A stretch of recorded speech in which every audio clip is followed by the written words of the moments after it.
I forgot to turn the actual recording on. So there we go. Hello, everybody from YouTube. assuming I actually upload this. Merwaz, good to see you. It's like GoPro footage. It looks pretty good. Yeah, wait till we get moving, man. Can you program the GPS manually? Yeah, you can. I'll probably program the GPS later, but for now, we're just gonna tool around. How's the G1000 in the final release? If you want to shoot approaches, I think you can. But like you can't go direct to a waypoint that's on the flight plan. So like if they give you direct to a waypoint in the middle of your flight plan, like maybe on a procedure, you can't do that. So my instrument flying in this will be limited to slant alpha. All right, here we go.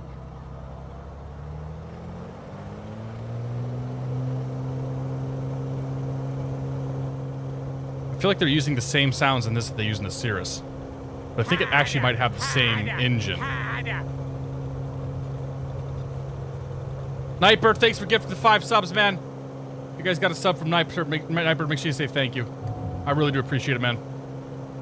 I'll give you a cheers in a moment. You know what you did.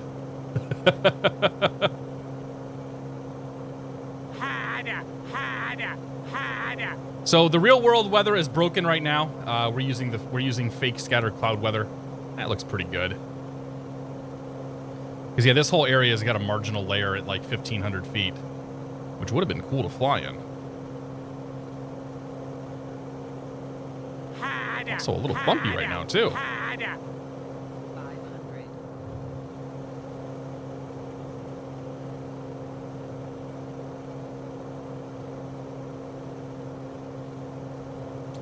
Turn towards the city here. Just gonna fly over Boston, head up there, grab some passengers, and make our way over to Provincetown next.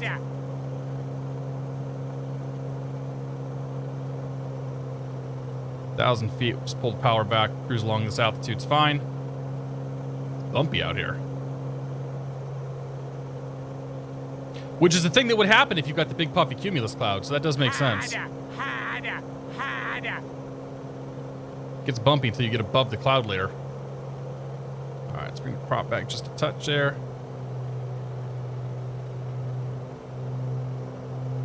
Perfect.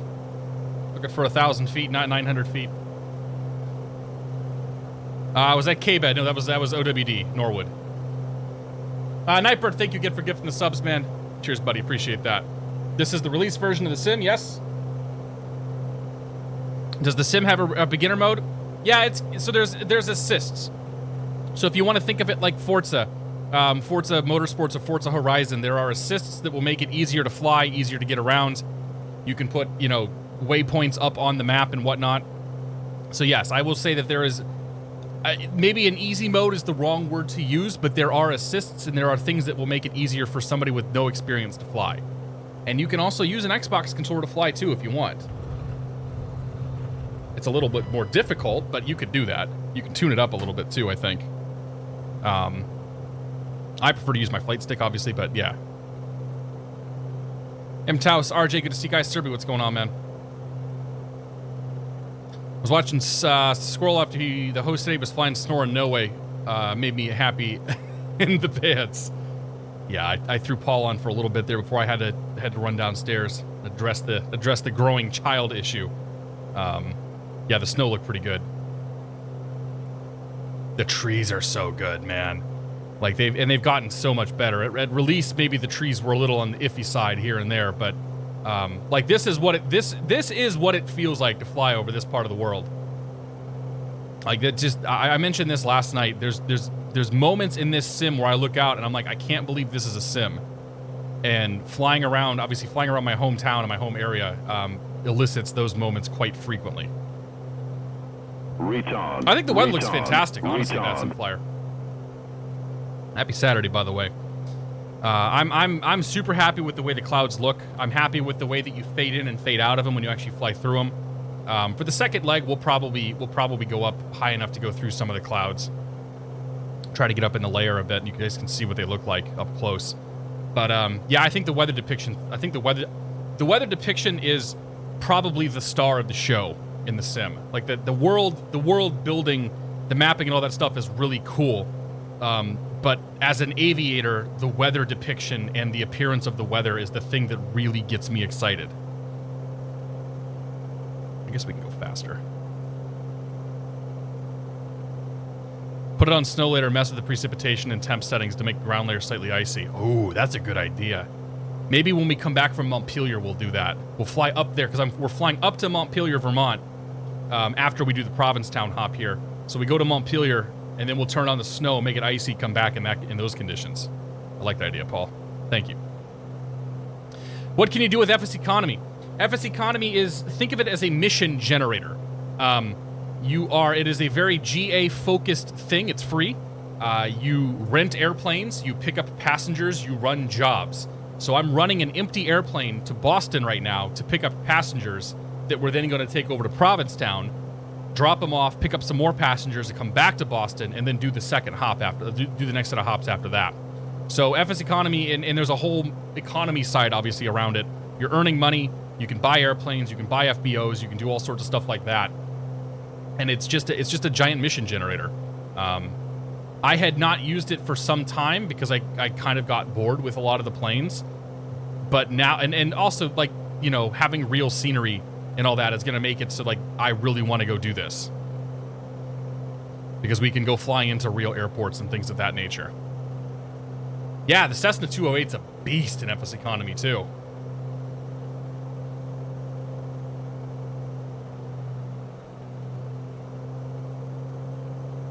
Alright, prop's full.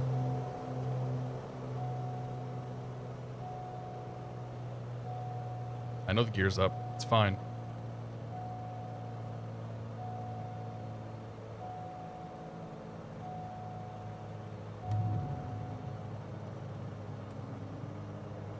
This first hop was pretty quick. Intentional. G8 Logan. You can do G8 Logan, man. Yeah, I could fly in a Logan if I wanted to. You see it you see it a lot. It's going to be expensive. You certainly could.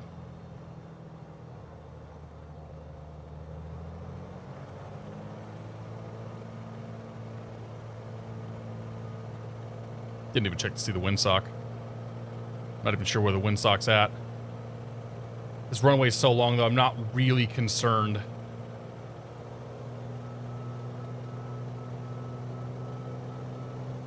Coming in a little shallow.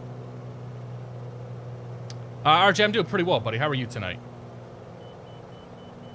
I've been thinking about Flight Sim all day, so we are doing some more Flight Simulator tonight. Bring the power back, keep the attitude up. Bring those flaps in. Try to find that center line. There we go. There's a pull off up there. Be fully immersed and make our way to general aviation parking. Oh, actually, we got to go up further. Up here? Yeah, there we go. Is that a high speed? No.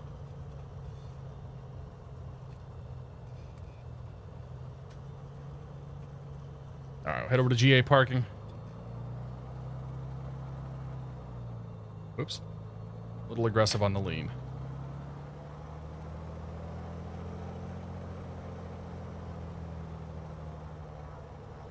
The red band in the ASI is really bugging me.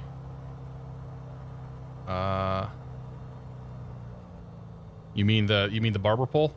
Yeah, the G1000's not 100% accurate. I mean, the G1000 does not look like this. They've got an interesting approximation and an interesting interpretation of what it looks like, but it's certainly ain't a G1000. There's a point where you wonder how Garmin, like, lets them slap their name on here.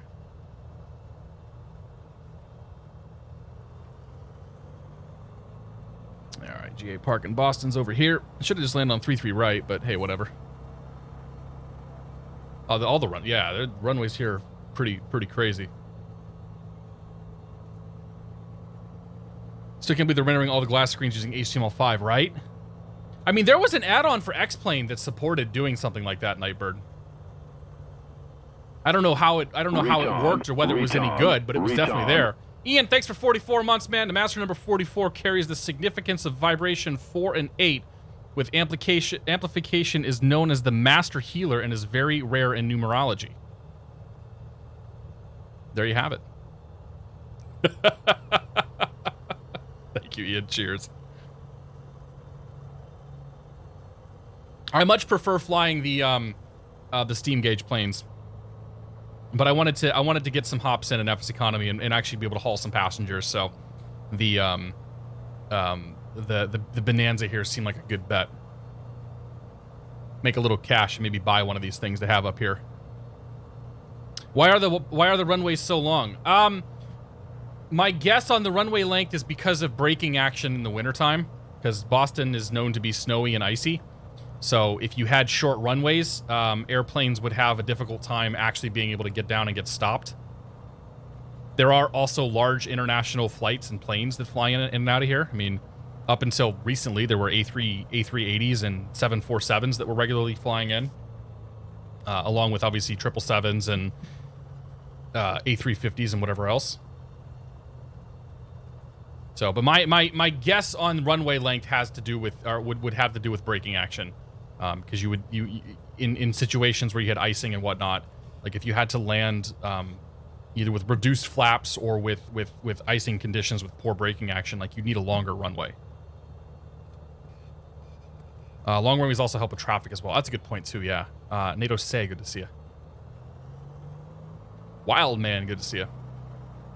Landing fee is $4.75 per 1,000 pounds. Right, that's the landing fee. And then there's going to be the handling fee, which is probably, I think, closer to, I think it's over $100. Max would know. Yeah, there's usually two couple of sets. We'll look. We can look it up here in a second. Do that. Your flight is logged. Great.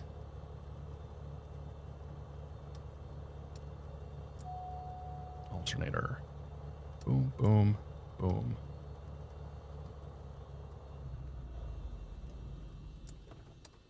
Right, there's the first leg.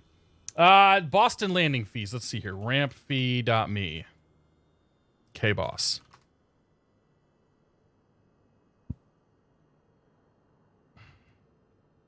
So they charged an RV6 $238. Yeah, so $230 to $250 is the total that they're charging people. $33 landing fee, $52 ramp fee. You're paying a security fee. This guy paid an overnight fee. This 182 got in for $75 or so. Oh no, he had to pay the security fee. Yeah, so security fee of $162, GCA fee $53.90. So there's fees that they're just not going to waive for you, like the security fee, and so you're going to end up paying close to $200 or more than $200 to land in Boston. How does FSC recognize the flight then? Brakes on and off? Yeah, it's going to recognize it by the parking brakes, Paul. So as soon as I hit the parking brake there, it's like, okay, flight's logged. And I think it does some stuff with the engine RPMs and all that as well. But the parking brake is the main way that it figures it out. So we have FS Economy here. I'll show you guys. If you guys haven't seen it, I can show you what it looks like. It's, I would say probably nothing super special. No, you're not supposed to see that. So this is FS Economy. You can find jobs. So we're in Boston right now. I can load up at the Boston airport. These are all the jobs that are available in Boston to pick up. They have a departure, a destination, a distance, a bearing, what you're actually hauling, how much that job is worth, and some other information. At the very bottom then is a list of planes that are available to rent. It's Boston, so it's popular. I've already gone through and put together a route tonight. So Boston, so we did Norwood to Boston, Boston to Provincetown, so K-Bos to KPVC, and then PVC back to Boston, and then we're going to go Boston to Montpelier and Montpelier back to Boston. So we're going to hit the Boston airport like 5 times tonight. Just because the jobs tend to work on a hub and spoke system. So we can go to my flight. I can see, here's all my jobs that are in the kettle waiting to go. Got just under 11 grand that we're going to be working with. I'm renting Charlie Fox Whiskey Lima November. Bonanza A36. It's a IFR plane with autopilot and GPS. It's in Boston. We've got 53 gallons of fuel in it right now, and it cost me $307 an hour wet. If I go look at the flight that I just did, because that cost me money, that flight cost me $70 to fly this thing up there. but I'm going to make more than that on the flights to come. So we'll go to action. We're logged in. Everything's fired up. Action, start flight. It's going to throw an error because that's what it does. It goes ahead and loads in the passengers, loads in the fuel. We can verify that. So we're at 67% fuel. We have, well, I guess it didn't load in all the passengers. Oh yeah, no, we're close. We're 32, so it loaded the payload in somewhere. It might have actually thrown the payload all the way in the back, which is interesting for CG considerations. But hey, that's fine. So we're 3,260 pounds. 3,650 is our max takeoff weight. So that's that. So the flight started. We can go ahead and fire the plane back up. Retard. So we're gonna fly out of here. We're gonna head south down along the coast. We are in Boston, right here. We're going to fly south down along the coast here. We're going to find the Marshfield Airport. At Marshfield, we're going to go due east then over the water and go to Provincetown.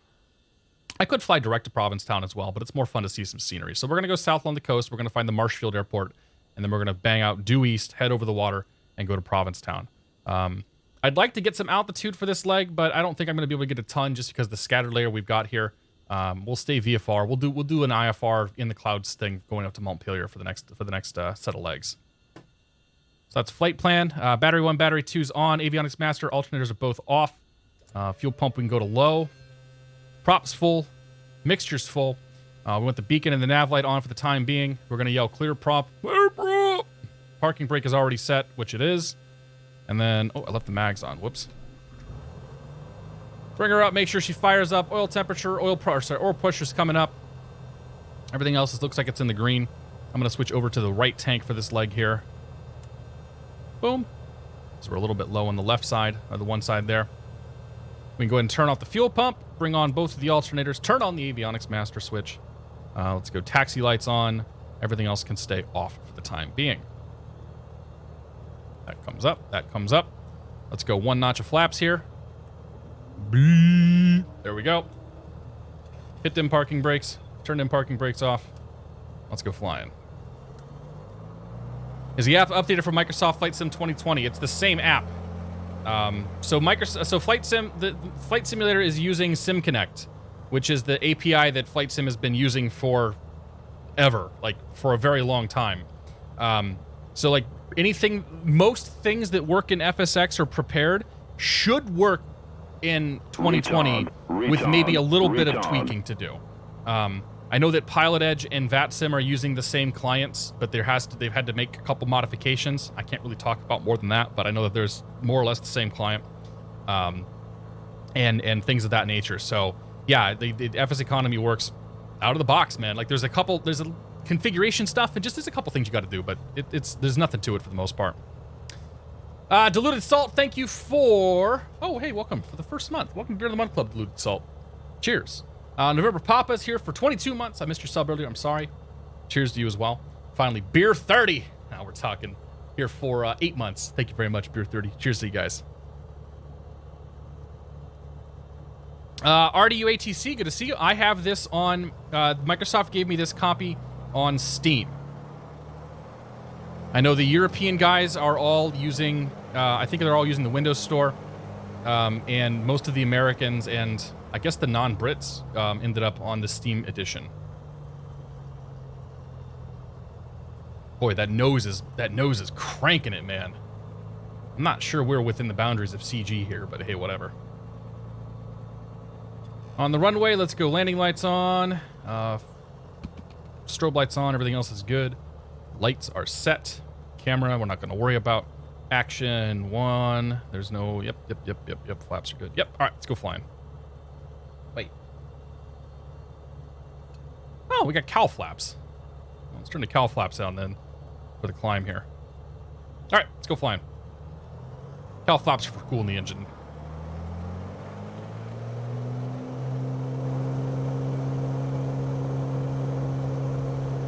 Oh yeah, I forgot to set trim. Whoops.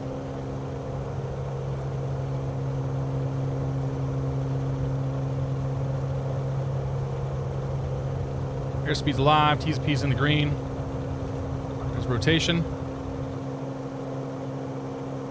This whole runway heading here.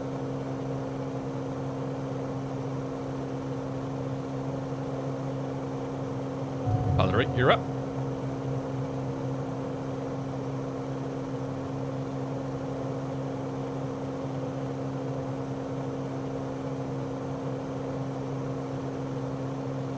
Definitely a little heavier this time around. 200 feet, flaps up.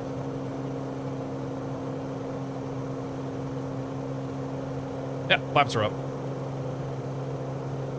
Let's go and take one notch down on the RPMs. It's 2,600 RPM. And 400 feet will make our turn on course. As I said, we're going to head south. East-ish. You would never fly like this. You would never get this kind of flight. Actually coming out of Boston. But hey, I don't care.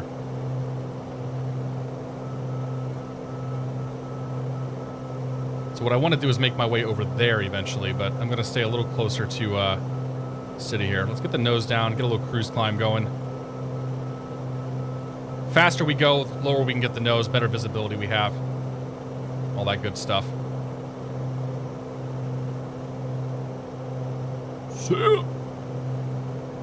How come even normal FSX has the unique tower, but the new version does not? Because the new version does not have a handcrafted airport. A handcrafted airport for Boston.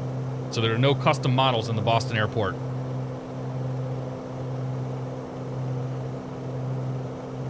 You're going to see that in a lot of places. In those cases, the airports are meant to be believable, but not necessarily true to life. Wish I had cowl flaps in the Cherokee, right? Let's go and pose some cowl flaps. I don't know if they actually do. Actually, I think the cowl flaps did a lot there. Just keep an eye on our temps. If the temps come up, then we'll open the cowl flaps back up, but for now, we're fine.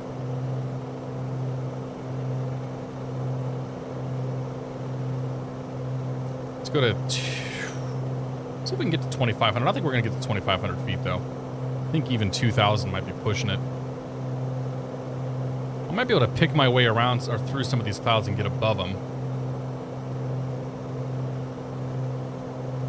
Because there's the low scatter layer here, and then there's a higher scatter layer up top. So we can try to climb above this first layer.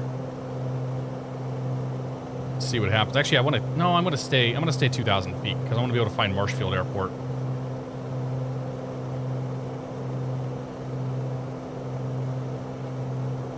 I'm doing pretty good, Killer Covis. How are you, man? This will be an interesting landing with all the weight. I know, man. Yeah. That's a beautiful airport to fly into here, Provincetown. Actually, I just flew in here for the very first time a couple weeks ago.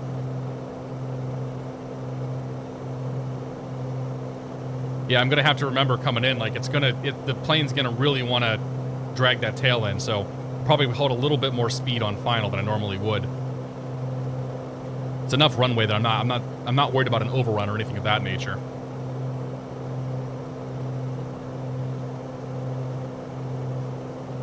Pick your way through the clouds, not something done in a sim before, right? I mean, you could do it with Active Sky, but yeah, I mean, and again, we're not running real world weather because the real world weather is not accurate right now. It seems like the servers are broken or something's going on. Everything is showing clear in a million. I do not know Taco 83 if anybody's gone to Rome. I'm sure somebody has.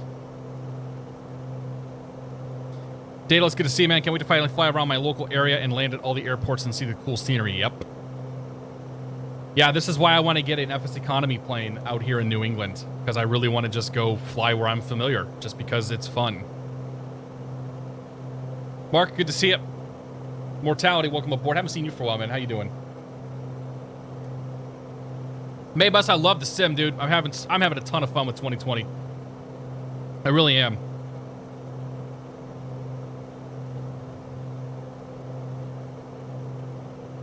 Okay, so just looking at the VFR chart here. I don't have a moving map, but just looking at my chart, there is a bay, Plymouth Bay up ahead. So let me get air server turned on.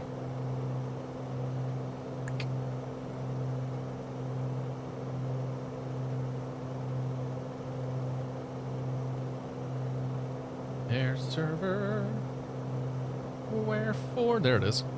Wherefore did it go? Move.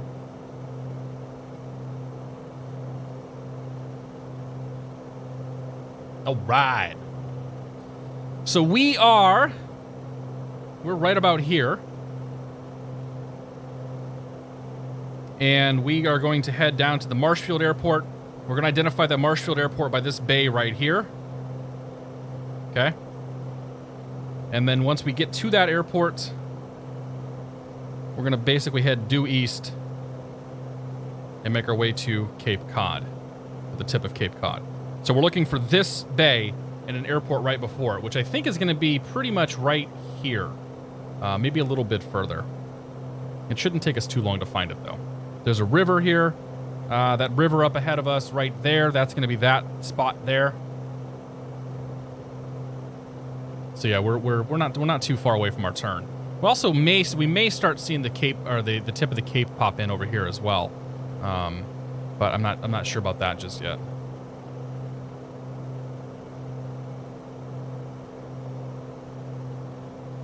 Oops. What I meant to do was Will Active Sky be available for 2020? I have no idea.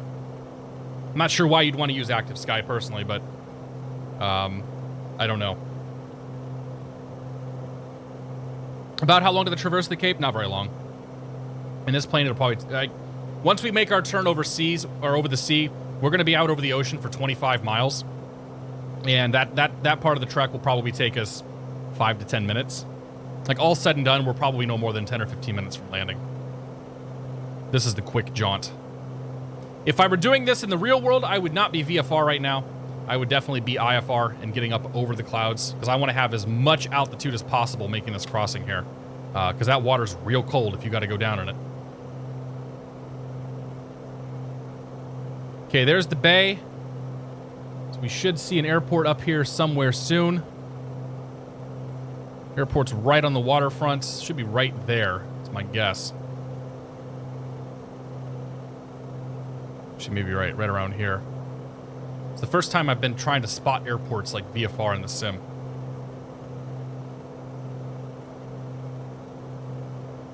All right, yeah, good to see you, man. How you doing? Extra pair of socks will be fine. Man, you have no idea how cold the water is up in New England. Holy cow. SRT Tavers, good to see you. John R, welcome aboard. Jarhead, good to see you. The VNAV flight change outhold issues are fixed in the TBM, handles pretty well now. Nice. I actually own a TBM in FS Economy down in SoCal, so we'll have to pop into that. Maybe if I end up on pilotage on Monday, that's what we'll do. We'll do some IFR stuff in that thing. We are on very high settings right now. Running, yeah, low 40s.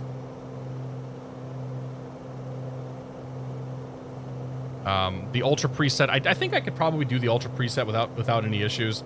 The GPU's running 75%, so we're very much CPU bound at the moment.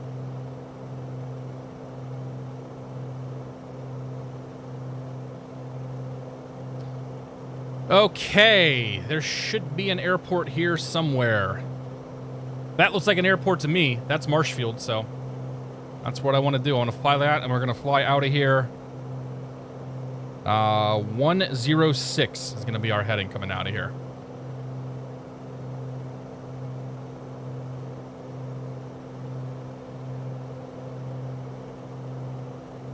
So let me set my heading bug.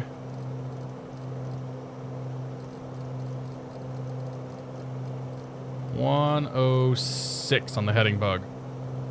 Let's go ahead and when we start to make that turn here, we're going to hold 2,000 feet. 106. And we should see land ho here, and not too far. Somebody's lighting fireworks off outside my house still. You'd think they'd be done with that crap a month past 4th of July. There's 106. Oh, I see land.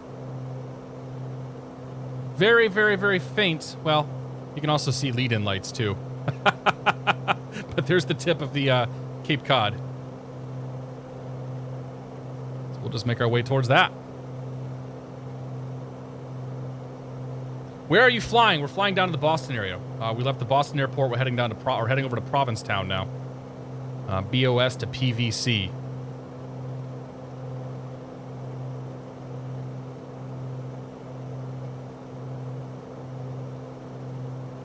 I have a 12-core, 24-thread processor. Okay. So of the 24 threads I have, Microsoft Flight Simulator is using a quarter of them. So Microsoft Flight Sim is banging on 6 total cores right now for anybody, or 6 total threads for anybody that was concerned about the multi-threaded nature of the sim. I'd say 6 threads is pretty damn good. Generally, X-Plane only ran about 10 to 12% of my CPU, if that. There you go. Yeah, the 3600X will be fine. Yeah, if you get an 8-core Ryzen or an 8-core Intel, you're gonna have a modern processor. You're gonna have plenty of horsepower. Yeah, I mean the sim is pretty well optimized for what it's doing. There are times when the frames will dip lower. There's times when you're gonna be hitting 60. We were down in Saba earlier, and in Saba the FPS in the sim was so good. And it was hitting my GPS or my GPU so hard that OBS was actually having problems. So that the stream was getting choppy because of how good the sim was running, because it was consuming resources. JP ran 3600 and 2600S on Ultra today. Yeah. Yeah, and JP's got an older machine too, from what I understand, or maybe a less powerful machine, and he was running it just fine. I mean, I think Spamfish, who I've talked about yesterday, Spamfish was running a 4790K with, I don't even know what his graphics card is, but he was running a 4790K, which is a very, very, very old Intel CPU, and he was running just fine while streaming. If your CPU is showing 39% and your GPU is at 75, how does it show that you're CPU bound? That's a good question. So the way that I determine CPU bound versus not CPU bound, I look at the frames. I have a frame limiter set up. Bottom right-hand corner is the frame rates. I have a frame limiter set up of 60. So if the sim is running at 60 frames per second, it's running as hard as I'm letting it run. Okay? So at that point, I would expect to look over and see my GPU to be not at full power. If the sim is running less than 60 frames, which it is right now, okay, 45, 46, 47%, the next thing that we do is I look at my overall GPU utilization. I can use the task manager for that, or I actually use a program here called GPU-Z, which sits off on the side. So we're running at 45 to 50 frames per second. My overall GPU load is 80%. So my GPU is not being taxed at 100%, which means my GPU is not the limiting factor. So there is something else in play that is keeping me from reaching 60 FPS. And by power of elimination, it's either going to be your GPU or your CPU. So that's how I'm able to tell that I'm actually CPU bound right now.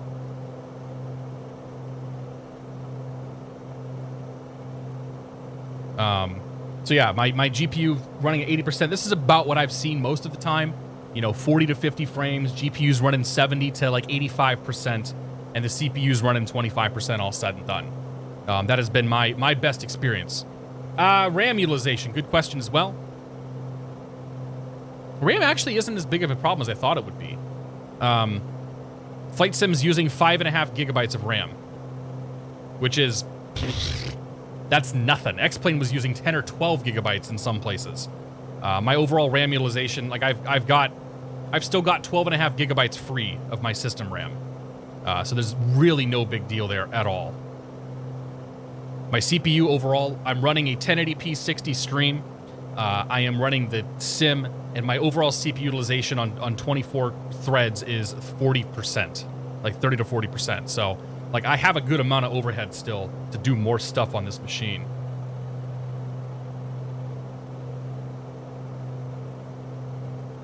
Yeah, and as far as VRAM usage, it's using 7 gigabytes of VRAM, and my graphics card is a 12 gigabyte card.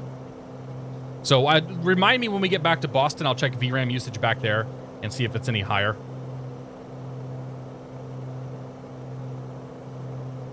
What's my resolution? 2560 by 1600, I think. 16 by 9 at 1600p, whatever that comes out to. If you're new to the stream here, I run an ultra-wide monitor. So I haven't, this is the full view of what I'm looking at right now. I have an ultra-wide monitor. I have a 16 by 9 section here in the middle. That's running the sim. That's maximized window. On the right and left side, I have smaller sections that are cordoned off, one for my recent events and one for my chat. But then when I actually run it in the stream, all you see is the main window in the middle with the way that I've cropped OBS. So my monitor is 3840 by 1600, and whatever a 16 by 9 version of that would be that's full screen is what I'm running the sim at.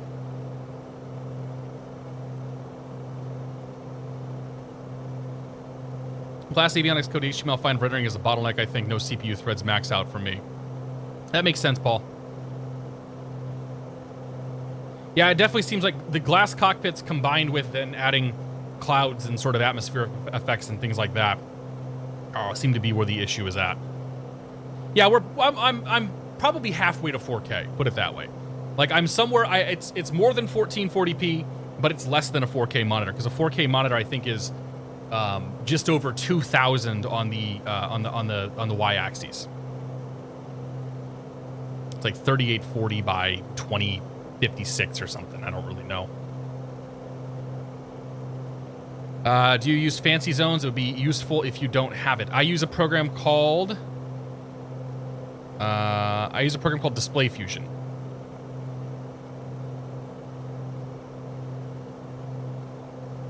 So I have a paid version of Display Fusion. This is how I set my monitor up, or how I've set my splits up. So if I look at 2846 by 1600 is the main window here in the middle, and I can take any window, pull it out here, and if I hit the maximize button, boom, it just takes up that entire section, right? I'll show you one more. So full screen here. So that's a windowed mode. There's full screen, and it only takes up the section I've given it. I could move it over here. I could say full screen. Whoops. I could say full screen. Well, you get the idea. I gotta land this plane now.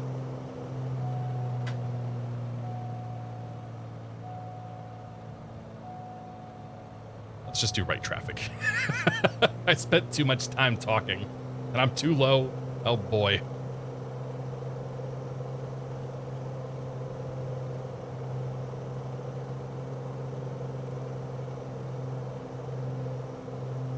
Prop's full.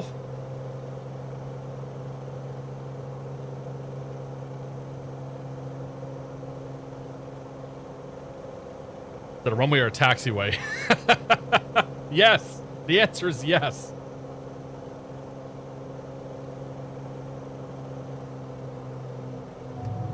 Gear down, 1 notch of flaps for 500 foot per minute descent here.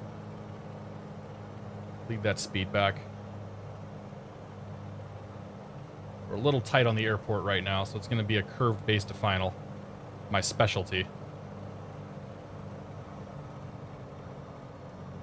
Notch of flaps coming out as we make the turn.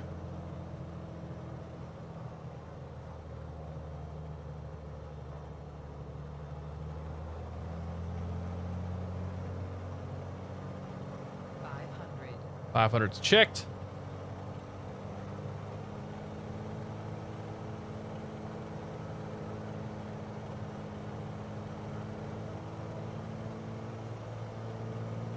Bring them last notch flaps in. Oh, there's only 2 notches in this plane. Okay, that's good to know. Yeah. Yeah, we're a little low. Little stall horn. Holy cow. Wow.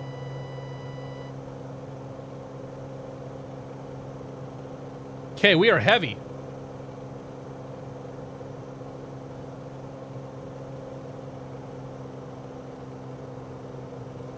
Man, I would not want to have to do a go around.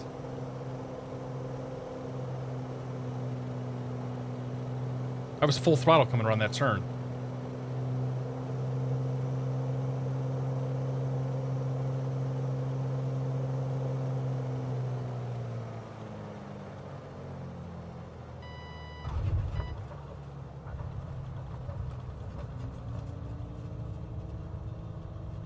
I will say there are no trees that are between the taxiway and the runway.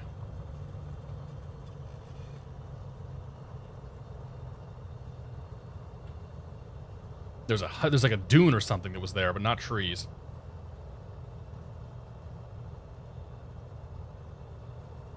Boy, that was eventful. Lessons learned. Yeah, Displace Fusion was like 25 bucks, I think, or 30 bucks, something to buy. It was totally worth it. It was absolutely worth it.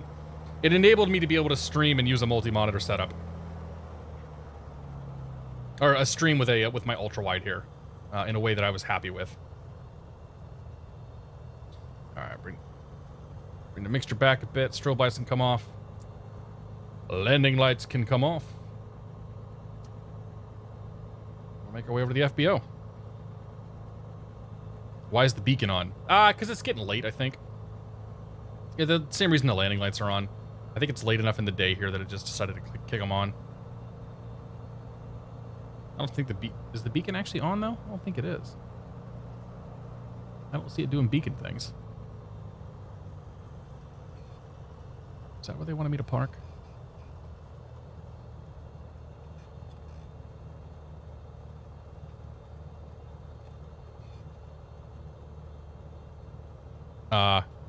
Excuse me?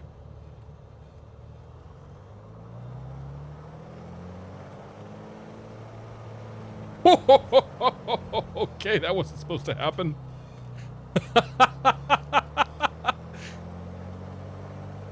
This plane has got some serious CG issues right now.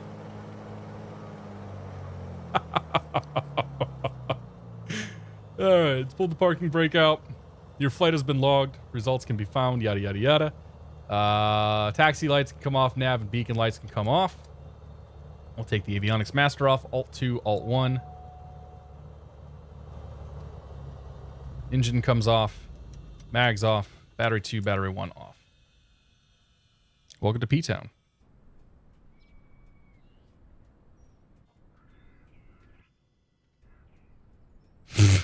Boy, we were super, super tail heavy. Don't know how I feel about that.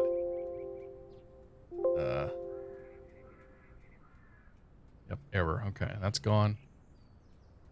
We'll just go ahead and start the next one. Head back to Boston.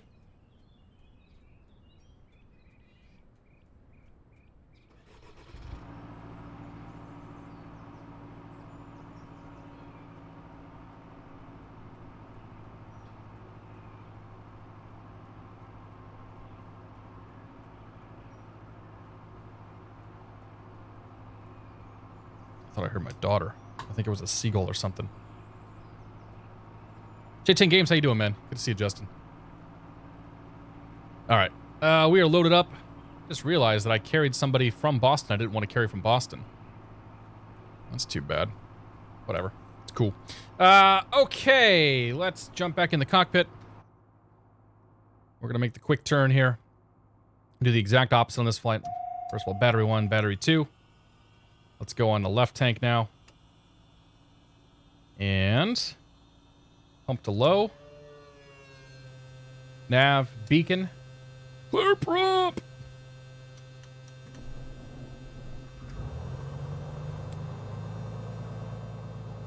Engine's coming up. Oil pressure is in the green.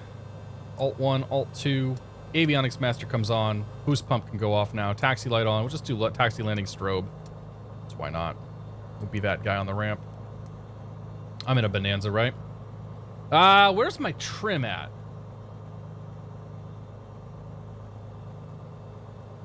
I'm gonna zero out my trim this time. Actually, we're gonna go a little nose down trim, I think. We'll go down 3. So I'm looking right here on my trim. Hit the park brake. Let's go flying again. That might help me from, like, having my nose rocket up on the runway there. Place I went to dinner last tonight was right next to VNC. Arriving was a CL-30. Ironically, there was a CL-30 livery I used on the D10 Challenger. That's funny, man. Oh, the registration. I gotcha. RC Flyer, good to see you. His daughter is a seagull, confirmed. Acton Jackson, good to see you.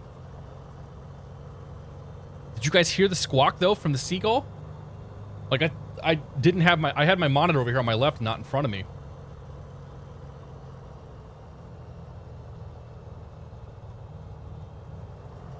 This is a really cool airport to fly in the real world, by the way.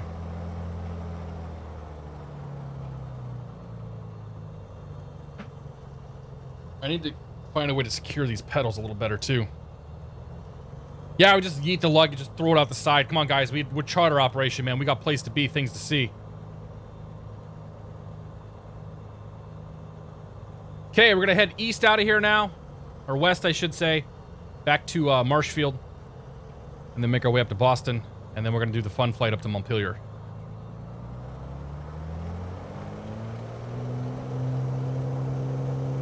Power set. T's and P's are in the green. Airspeed's coming up.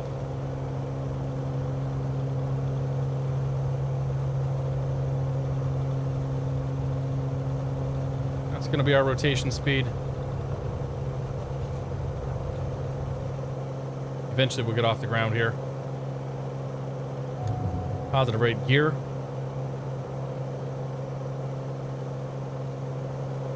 Goodbye, P-Town. It's been fun. Hello, climb please. Don't sink.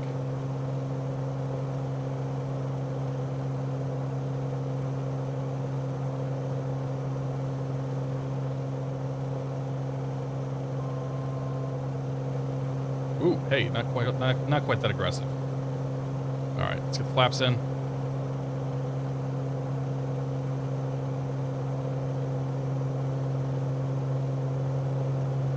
Go ahead and turn more towards the west here.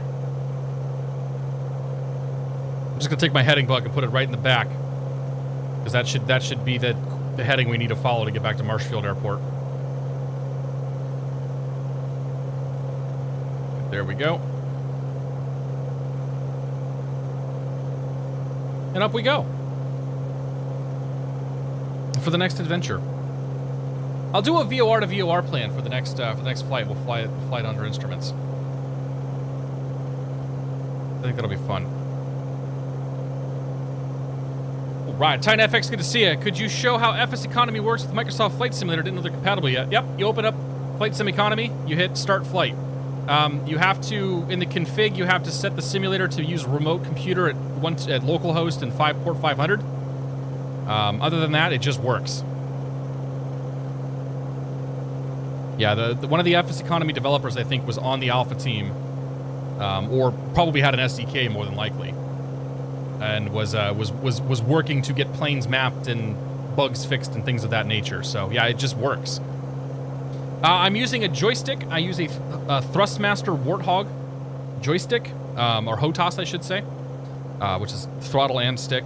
And I use a Thrustmaster TPS rudder pedals. TPS? TPR? TPR? The pendicular ones. Thrustmaster, or Microsoft sent me the rudder pedals. I have a honeycomb yoke as well that I should have set it up for the flight tonight, but I didn't. I didn't want to take the time to configure it.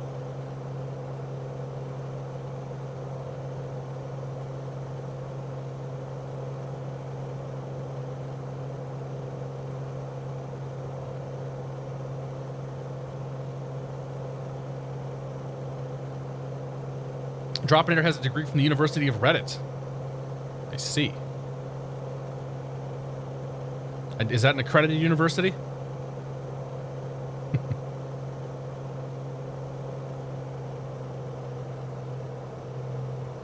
right, we'll head towards that beacon there. 2,000 feet. Level her off.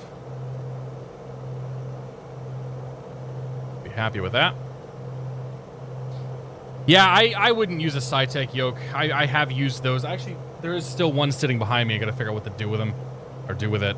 But the SciTech stuff is just not good. Thrustmaster's overall quality of equipment is just way better. But it's also more expensive too, like for that matter. Well, I guess the Honeycomb... Well, Honeycomb's not Thrustmaster, but Honeycomb's actually not that expensive now that I say that. Honeycomb's great. Thrustmaster stuff is all fantastic. SciTech... If you want to get some flight controls on the cheap, my personal recommendation is this bad boy here. This is the Thrustmaster T16000M. I have it set up in a left configuration for when I'm playing Star Citizen and other space games so that I can do dual joystick stuff. But it's got a throttle in the back. It's got twist for rudder and all that. Like, this is the joystick. These are like $65, $70. Those are the joysticks I recommend for anybody that wants to get some proper flight controls on the cheap. And then eventually, if you're really into it, think about getting a set of rudder pedals. Think about getting an external, like an actual throttle and stuff like that.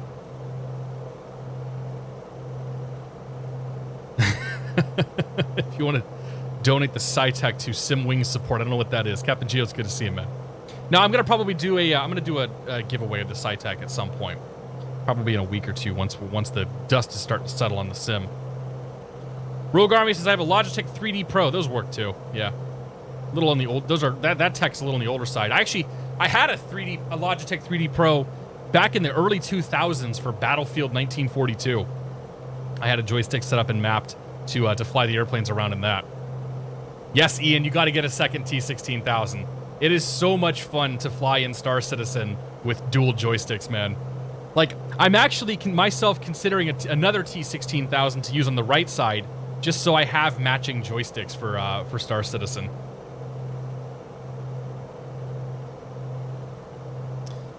This flight sim hobby might as well. On your crap load of dollars in hardware. Exactly, dude. You can spend as much or as little as you want to. Does the joystick have a twist axis for rudders? The one I showed you, the T-16,000 does, but the Thrustmaster Warthog does not.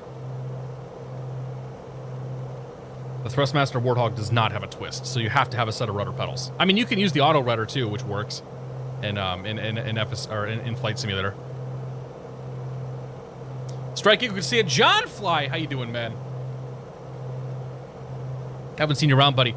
Hey, John, you were doing some FS Economy stuff too, right? I think you have started streaming at times where I'm working and unable to stop in, but I'll have to stop in and say hi to you, man. How you doing? Serial Tux, good to see you. How do you like your Thrustmaster rudder pedals? I'm thinking about getting them. The pendicular rudder pedals are awesome. My only complaint about them is that I've not yet found a good way to actually secure them and keep them from sliding around. Also, there's enough force required to move the plane around, right? That actually my chair is constantly pushing back. So in times of having to do some pretty serious rudder pedal work, I have to basically use my left hand to keep myself on my desk to keep from pushing back in my chair. But that's a me problem. But I love the rudder pedals, man. These pedals are just amazing. Pendular, that's the one. Like a pendulum. Oh, that makes sense. Yeah. See, you're the smart guy, Nightbird. Questionably laughable. Good to see you. Gonna pick up that Airbus version. Love the A320. I know Chewie flew that thing. A lot of people, I'm sure, have flown that. I like the rest of the avionics in this sim. I don't think that thing is quite up to par for like that sim or Pilot Edge flying, but it certainly still looks like it's a very fun thing to tool around in. I do not have a Verpal to bone. No. Panda's Grim. I used to have an X50. I had an X52 and I had an X56. I've got them both laying around somewhere, actually. The 56 I know is back over there somewhere.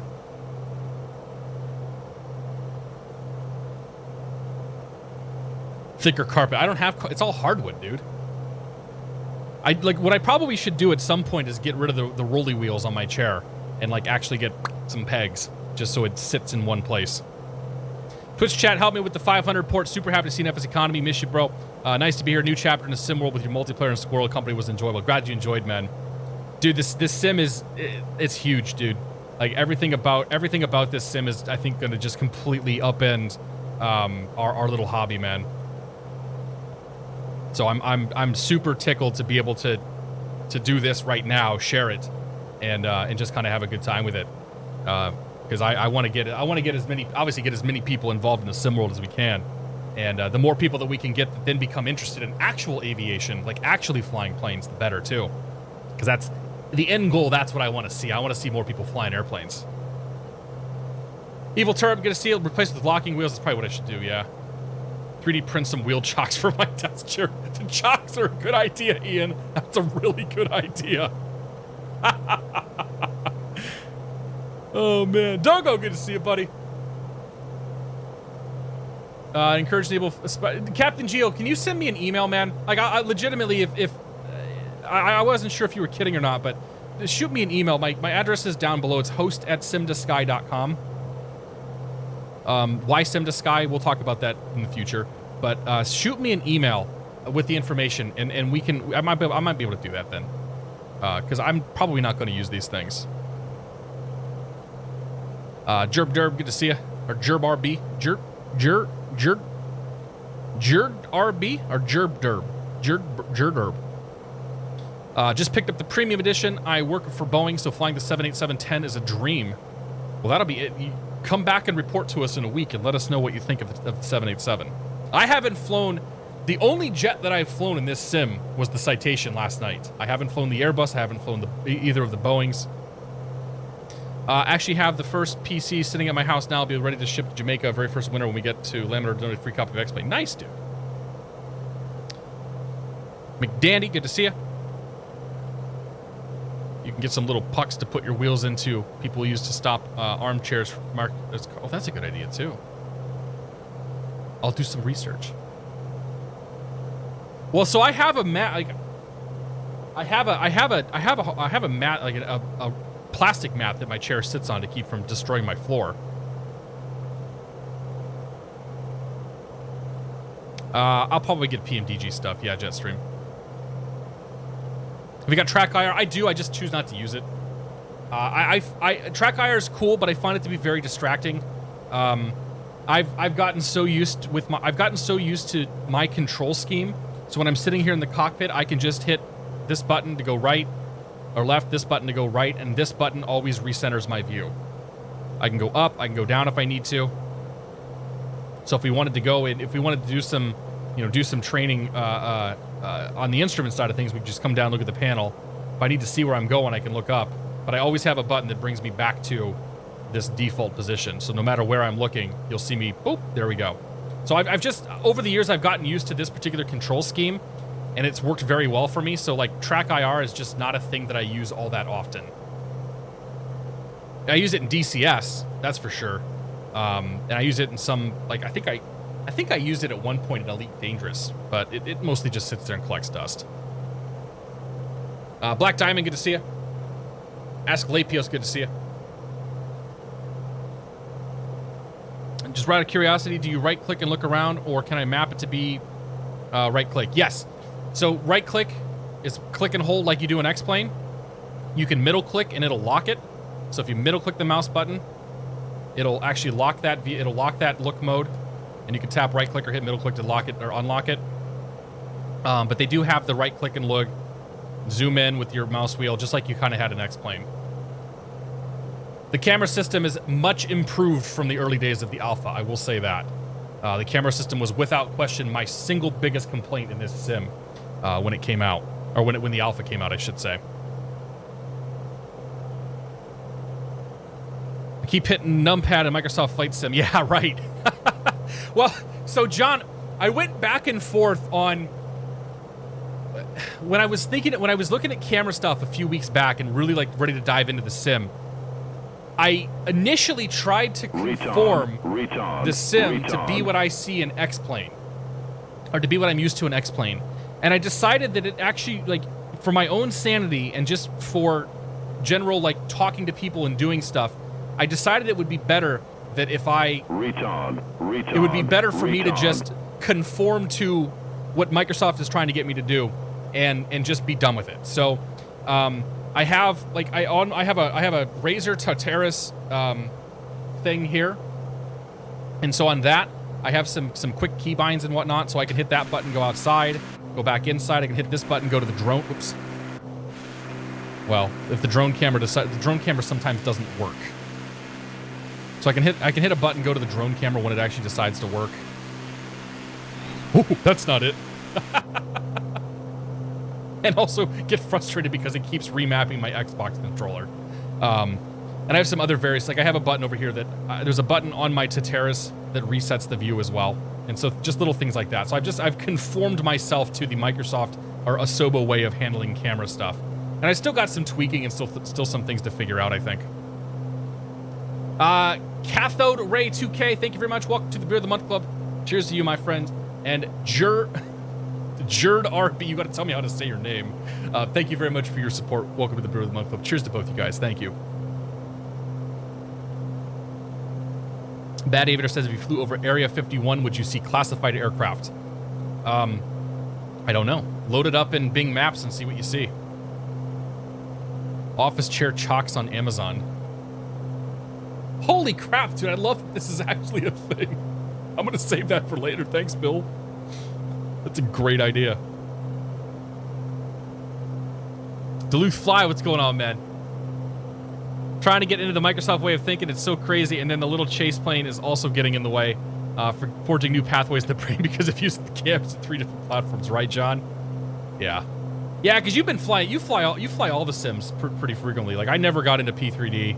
And I ditched FSX a long time ago, too. So, like, I've been so ingrained in the X-Plane way of doing things for a while. Why does FS Economy not have a 777? FS Economy is a general aviation focused tool or environment. So the 777 is not going to conform with that. They do have like A320s and 727s and things like that that you can do all-in missions on. But yeah, the 777 doesn't really jive. Is there a 747 too? They might have added that at some point. Okay, gonna keep the speed. I'm gonna land just 1 notch of flaps this time, keep the speed up, because the last time we really dragged the ass in, and I've got like 11,000 feet of runway to work with here, so that's not getting stopped is not going to be an issue. Have I hit any other bridges? No, Siffle. The only bridge was I hit the one that came in today. Cyanide, thank you for the raid, man. Hello, everybody from Cyanide's channel. Cheers to all you guys. I hope y'all are doing well. If you're just joining us, we're flying into Boston tonight in the Bonanza A36, doing some FS Economy runs. Hope you guys are all doing well. Welcome aboard. I had the honor of doing some multiplayer flights earlier this afternoon with Cyanide, along with Squirrel and Chewy and JP, the Candorist. And it was a blast, man. Like, the multiplayer stuff, for my mind, is without question the best thing to do in this sim. And just the tooling about and stuff that we were doing was fantastic. Was that a bridge in Rio? Yeah, it was the bridge in Rio that I tried to go underneath that I definitely ran into. Now, in my defense, we have flown underneath quite a lot of bridges, and we have had no issues flying under a lot of those bridges. In general, if you've been able to see through the bottom of the bridge, you've been able to fly underneath the bridge. So this was definitely an extreme circumstance. Yeah, FS Economy works in Flight Sim 2020. What kind of setup you got going on? I have a wall of monitors in front of me. I use a Thrustmaster HOTAS, Thrustmaster Warthog HOTAS, and the Thrustmaster Pendular pedals. I have a honeycomb yoke as well that Microsoft sent me, and I don't use that quite as often. Is this a new record for viewers? No. When man. It was, I think, a year and a half ago or so, a little over a year and a half ago, I went through a stint on the front page of Twitch, and I think I capped out at almost 20,000 viewers at one point during that stint. But I don't really care. Like, not that I don't care. I don't focus on viewership, at least, especially not during a stream. How about flying through the arch in St. Louis? That's a good idea. I don't actually know. If the arch is being read in as a photogrammetry object, then I don't think you're going to fly through it. But if the arch is being read in as like if somebody actually placed the St. Louis arch there, then it probably would work. Cyanide did an RMP approach at 4,000 feet under the published IF altitude. It was fun. I don't know. An RMP approach is a pretty ballsy thing to do in this sim. I don't think I'd be doing one. So I'm intentionally coming in fast on this. I'm only running 1 notch of flaps. We got a lot of runway to work with. We've got to roll all the way out to the end. And the plane, because of the load I have right now, is extremely tail heavy. Let's hold ourselves coming in 3-3 left here. Over the numbers, pull the power back slowly. Keep that nose up, keep that nose up, keep that nose up. Nail the center line. Hold the center line, please.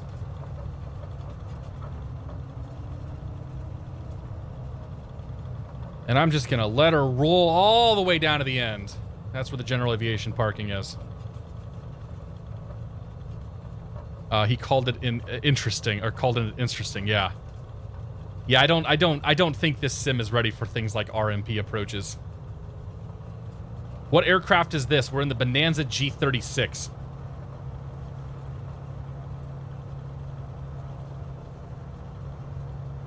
Doing the hops on Effa's economy. Going to go drop these passengers off, grab some more passengers, do a little bit of flight planning, and I'm going to actually fly an IFR flight up to my next airport. So we're going to get above, and actually I'll set some actual weather up.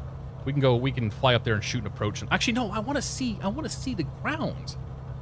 So I'm going to I'll leave it like this. And we may shoot an approach coming in there. Do I ever jerk off on a flight? No, not really. No, I don't think my passengers would appreciate that if I did that. You get a whole lot of yoke action, right? And that'd be like if you're just doing this the whole time, man, that's certainly not gonna fly very well. I just tail struck the plane. Thanks, Chris. It was useless vertically. Yeah, that doesn't surprise me, Cyanide. It was pretty good laterally. So was the RMP approach curved? Like, was it an actual curved approach? Did it get that part correct?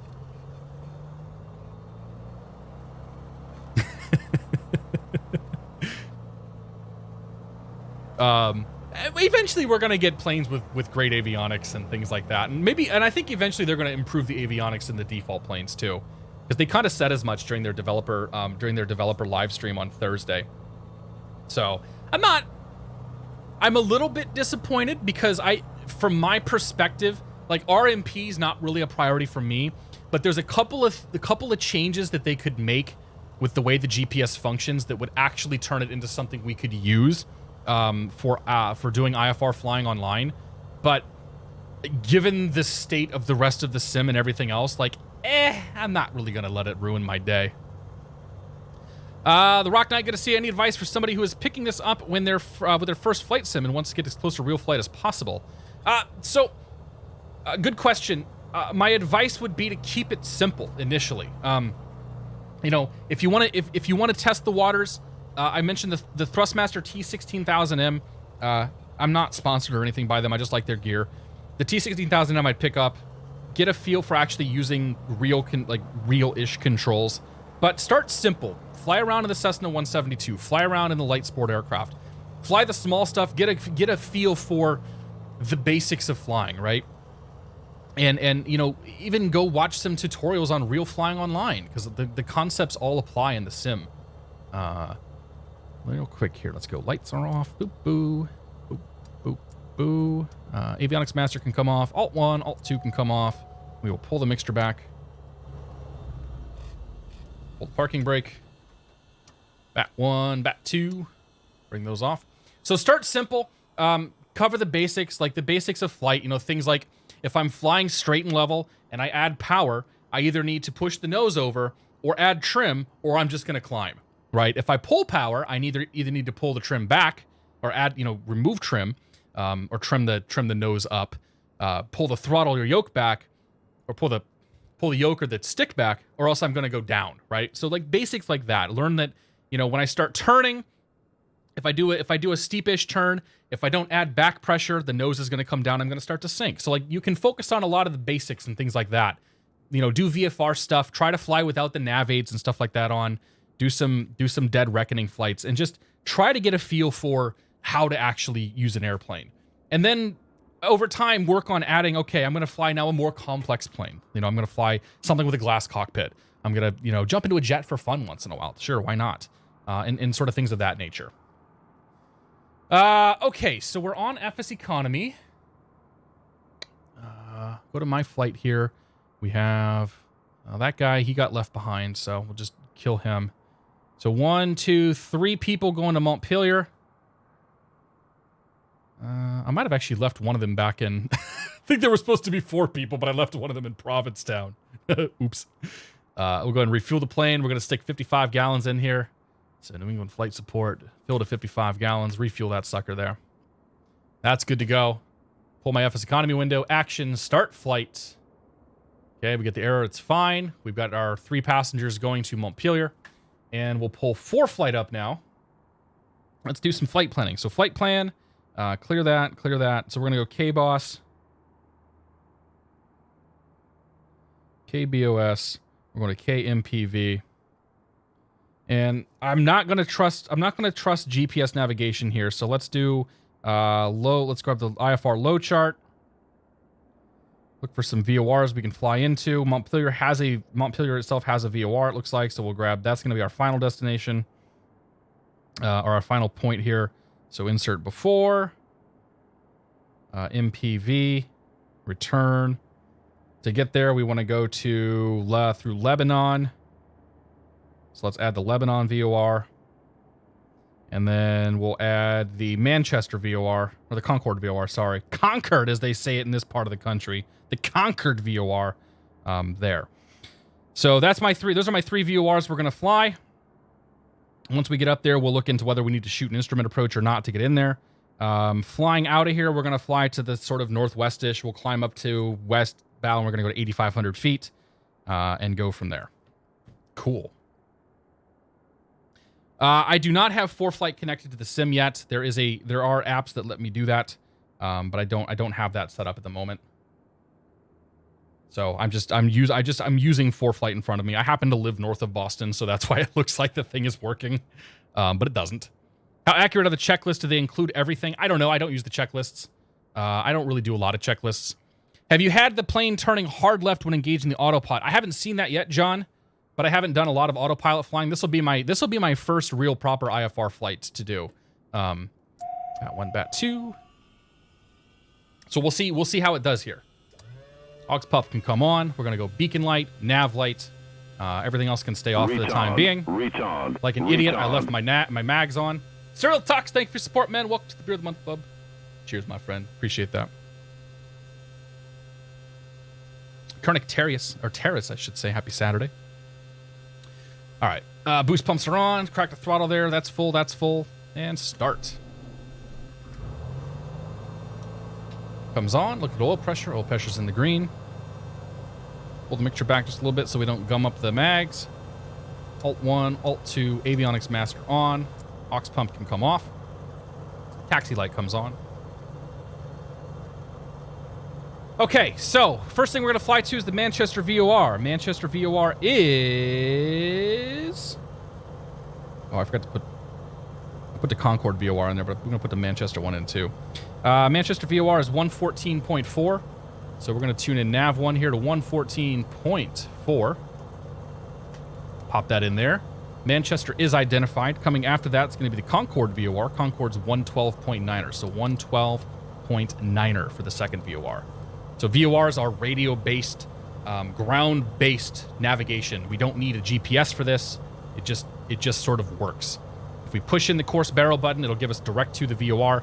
I also know that my heading knob, I want to leave out of here going to the northwest. So my heading bug, we'll set that to northwest. So let's call that 320 is fine. So we've got our first two VORs set up. We've got our heading bug set up. Turn you there. We're going to go to 8,500 feet. 8,500 feet because we're... Oh, no, 8,000 feet because we're flying IFR going westbound. 8,000 feet. And we will climb out of here in flight level change mode. We'll hit flight level change mode later. Turn the flight director off for now. We'll just worry about that in a second. All right. Radio navigation is set up. We've got our lights on. We've got all that ready to go. Let's put the parking brake in. Set the trim. I'm going to go trim down. So I'm watching this guy down here. Trim down. We're going to go about down 3-ish. Great. Move this plane forward. Check the brakes. Brake check's good. Off we go. Anthrax! What's going on, Jose? Good to see you, man. Any chance of seeing stratus clouds? I'm gonna leave it on cumulus for now. Coming back, we're gonna probably do some. We'll do something a little bit thicker. Thought about doing some. Paul had mentioned doing some icy and some snow stuff. We'll see. 2900 enter 2. Yeah, I'm using default, or I'm not using live weather because live weather's broken right now. So we're using whatever the scattered cloud preset is, which leaves the altimeter at 2900 enter 2. Strobe light on, landing light on. Fixture full, lights are set. Camera's not worried about. Action, you're good, good, good. Give me 1 notch of flaps. Let's go flying. Retard. Zarby, good to see you, man. Thanks for 16 months. Appreciate that. Power's up. T's and P's are in the green. Airspeed's alive.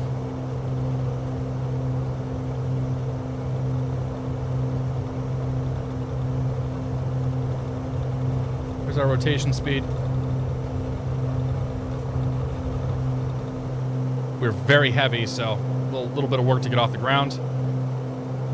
I'm gonna call that a positive rate. Bring that gear up.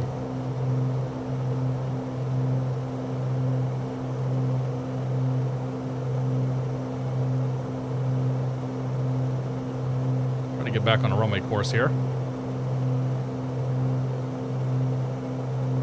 Haven't got much in fighting off lymphoma. Holy crap, dude! I'm so sorry to hear that, man. I hope you're doing all right. 200 feet, flaps in.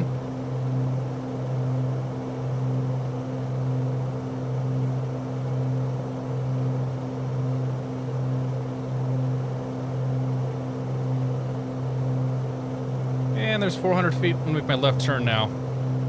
On course. Nose it down, look for 120 knots in the climb.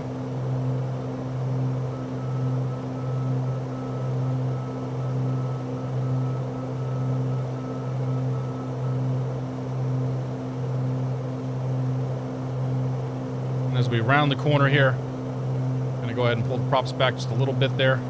Bring it back to 2,500.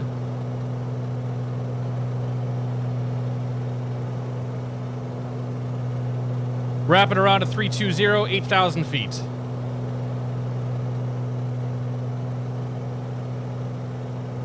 Goodbye, Boston. It's been nice knowing you. Actually, we'll be back here in a little bit. But we're not going to talk about that. Yeah, Zarby, good luck, man. Is streaming to 4-flight working yet? No.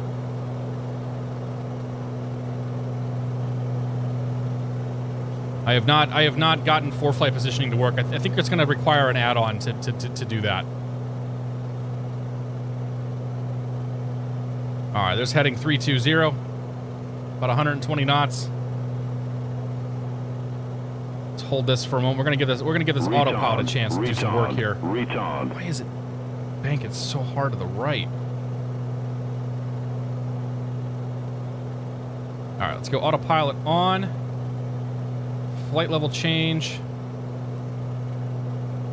at 120, and let's do nav mode and direct. So we're on the VOR, turning direct here, climbing at 120 knots, heading to 8,000 feet. In Morrow, welcome to the Beer of the Month Club. Thank you for support. Cheers, my friend. Do appreciate that. Yeah, it might be a slight imbalance. It's not much of an imbalance, though, Nightbird. Like, we're only talking probably a couple, like, the imbalance is probably only a couple of gallons. So, I don't know. She's okay. We'll just let her climb here.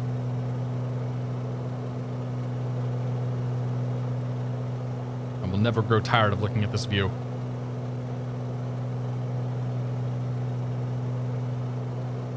Just stare at it.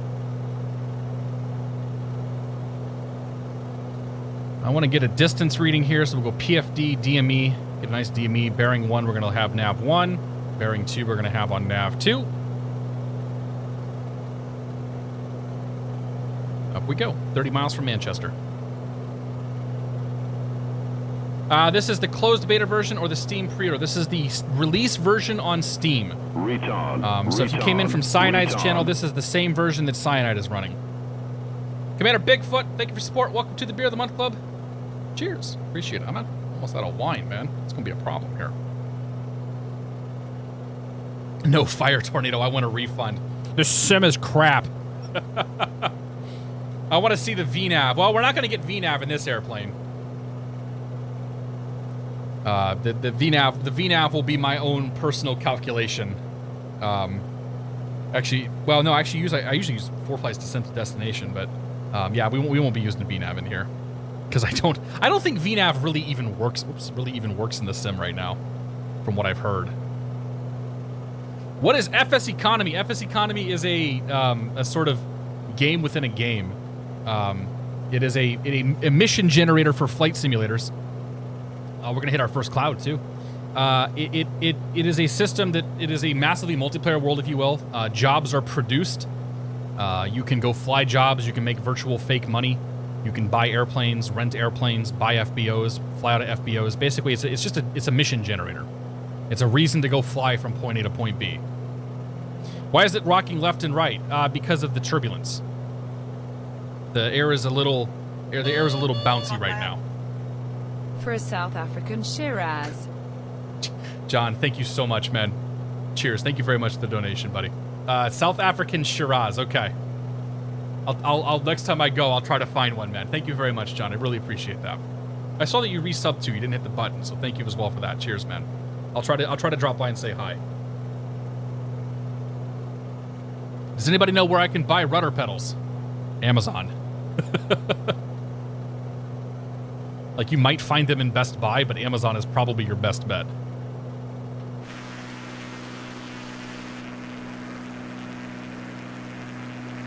So somebody asked me earlier what I thought about the clouds, and the observation to have with the clouds as we're flying through them is that when you think about how they were, and I don't know how they were in P3D or FSX because I didn't spend a lot of time in the sim, but when you think about how they were in X-Plane, when you flew into a cloud, your visibility went to nothing. When we're flying in and through clouds, it's almost like we're flying through fog, because that's essentially what a cloud is. So you have some visibility looking out, maybe not a lot of visibility, but they're not like these solid walls of impenetrable, I can't see a damn thingness, right? And the transition in and out, as we come out of that cloud, it's a gradual transition. It's not see everything, see nothing, see everything.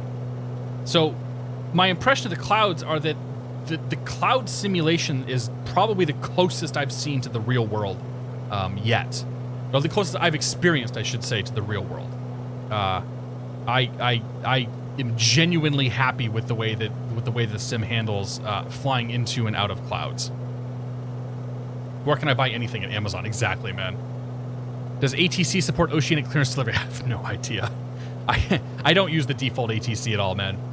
When I use ATC, which I do a lot, I fly online, either usually on Pilot Edge, but sometimes on VATSIM. Euphoric Ranger, what's going on, buddy?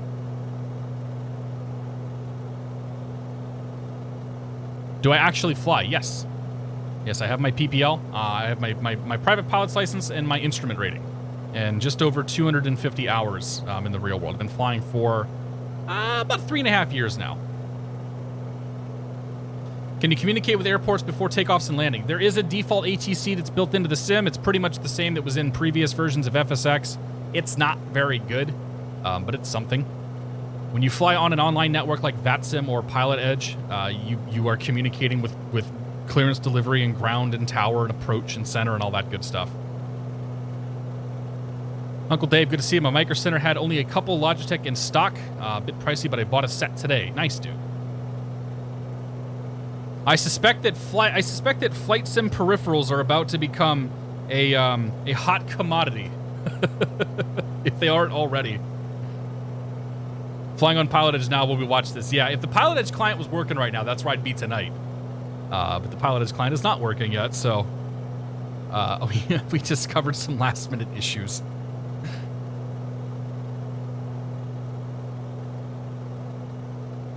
DCZ, Henry, good to see you. Has there been any testing on Pilot Edge? I heard they were supposed to launch the same day. Yeah, so that the client, there's been testing, yes. And hopefully the client will be ready on launch day. I won't speak to anything beyond that, but that's the goal. I was not personally involved with any testing until just the last couple of days.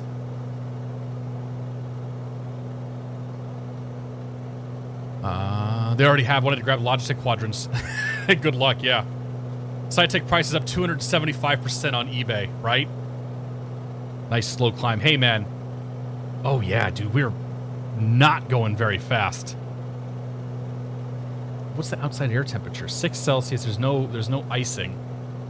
I guess we could I guess we could bring the speed back to, we'll bring the speed back to 100 knots. See if we can get up. Maybe we'll stop at 6,000 feet. So we'll go to 6,000 feet instead of 8,000. Because this plane is definitely dogging it. What is the airspeed velocity of an unladen swallow? Or swamlo? African or European? Well, I don't know. What? Probably said it. Where are you flying? We left out of Boston. We're flying up to Montpelier, Vermont. So we're flying up in Massachusetts and New Hampshire today. A little outside view going here. Actually, I think the drone camera's working now. Ah, I think it is. Yes. Oh yes. So I live in this neck of the woods over here. I think that's 95. Probably is.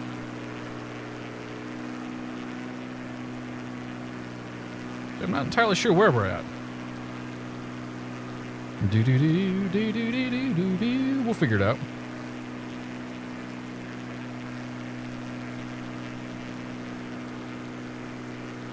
Yeah, that's definitely 95. Yep. Actually, one of my old offices.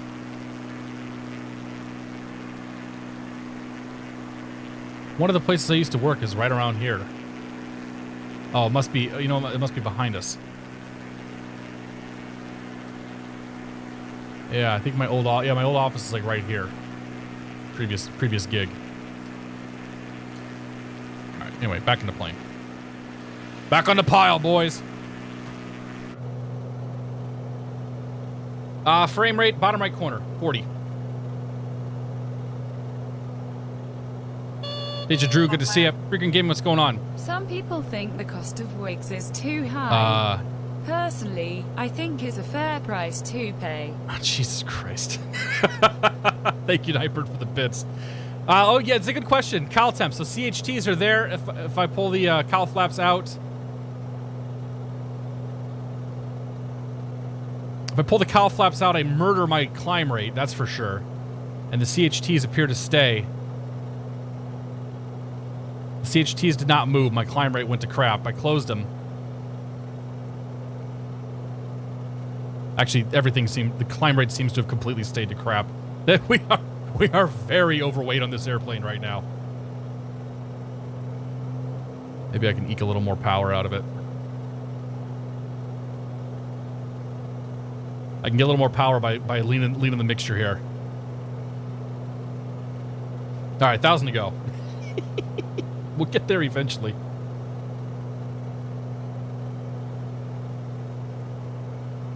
right, I think that's about what I want for my mixture. What am I using to display FPS? I'm using Fraps. Yeah, I gotta lean the plane out, man. Well, usually you don't lean it when you're climbing like this, but I guess we probably should. Do a barrel roll, negative. N90 Flyer, what's going on, man? I think it's 93 because you're over Merrimack right now. Oh, you're right. It is not. Yeah, you're right. 93. Yes, I get 93, 95 confused. Yes, N90. You are 100% correct. I meant 93. I said 95. That's probably 495 right there. Lean the manifold. Crazy Diamond, what's going on, Wada? It's likely from streaming and playing on the same box. It's the same frames I see when I'm not streaming. My machine, I've got a Ryzen 3900X and a GTI or an RTX 2080 Ti, so my machine is more than capable of doing both streaming and gaming. I was told the previous joke was already used. Here's a different one. How do you get a farm girl to marry you? First, a tractor. Thank you, Nightbird. Appreciate it, buddy. That's a good one. What resolution are you playing at? I'm at like 2560 by 1600 or something. I'm at whatever 1600p is in 16 by 9. I showed this earlier. This is my full... I'm going to move my webcam down a little bit here so I can be lazy. This is my full screen I'm looking at. I have a 38-inch ultra-wide monitor. So I've got the sim here in the middle. I've got chat here on the left, and I've got my notifications on the right. So, whatever it's a 1600, it's a 3840 by 1600 is the monitor. So whatever 1600p at 16 by 9 is, that's my resolution. We are cooking this engine right now. Finally made it to altitude, though. We'll see what kind of speed we get out of her. I'm not confident that we're going to get a lot. I did bring my flaps in. I did bring the gear up. Those are things I often forget to do. What time is it there? It's 10:15 p.m. Full screen might also bring the FPS up, but it's possible. I'm not worried about the number. The number's fine. I'm not the kind of person who tries to eke out every little last FPS because it doesn't matter. Like, the sim is smooth enough right now to be able to fly around in. That's all I care about. Belgian, good to see you. Gargo, good to see you, man. XT News, what's going on? Is the prop full? Nope, prop's back to 2,500. 2,470, I guess. So I could lean it out a little more.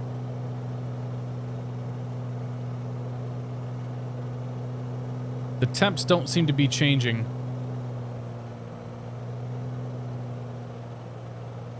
When the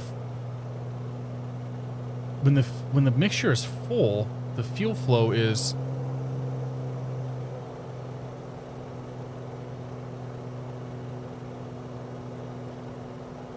doing some weird things here.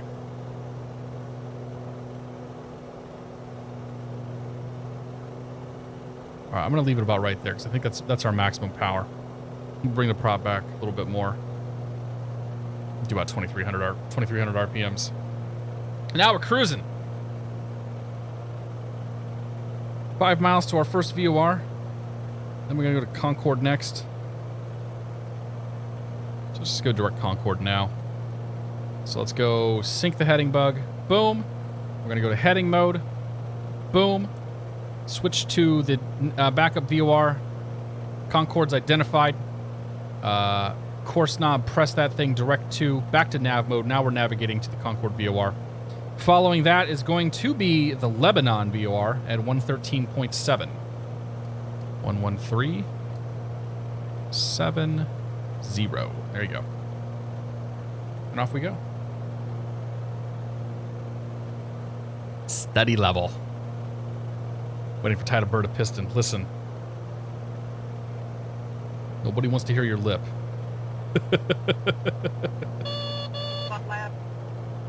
Fuck a mod sunburn me do a barrel roll. No. But thank you for the $5. Cheers, my friend. I'm out of wine. We're doing pilot stuff, man. We're navigating. We're flying. We're navigating IFR at the moment. We're flying from VOR to VOR, and off we go. Cylinder 2 and 4 blue. Yeah, right? Be funny if it actually did. There's no way to tell though. Like there's no other page that gets all that.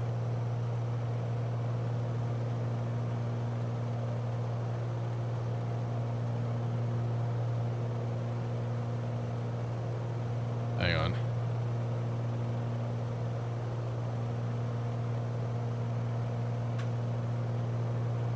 Gotta take care of something here.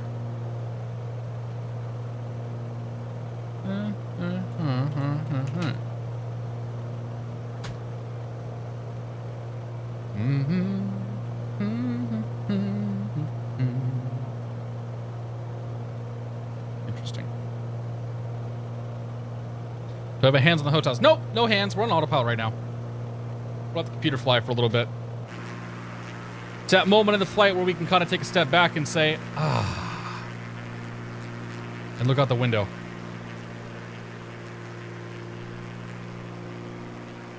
Switch fuel tanks. We're okay. Hasn't been an hour. I'll switch the tanks once we're a little further along here. Jenna Wayne, good to see you. How do you like the plane lineup? I was a bit disappointed at the low number of Boeing and Airbus models. Would have liked to have seen some cargo planes. What are your thoughts? I mean,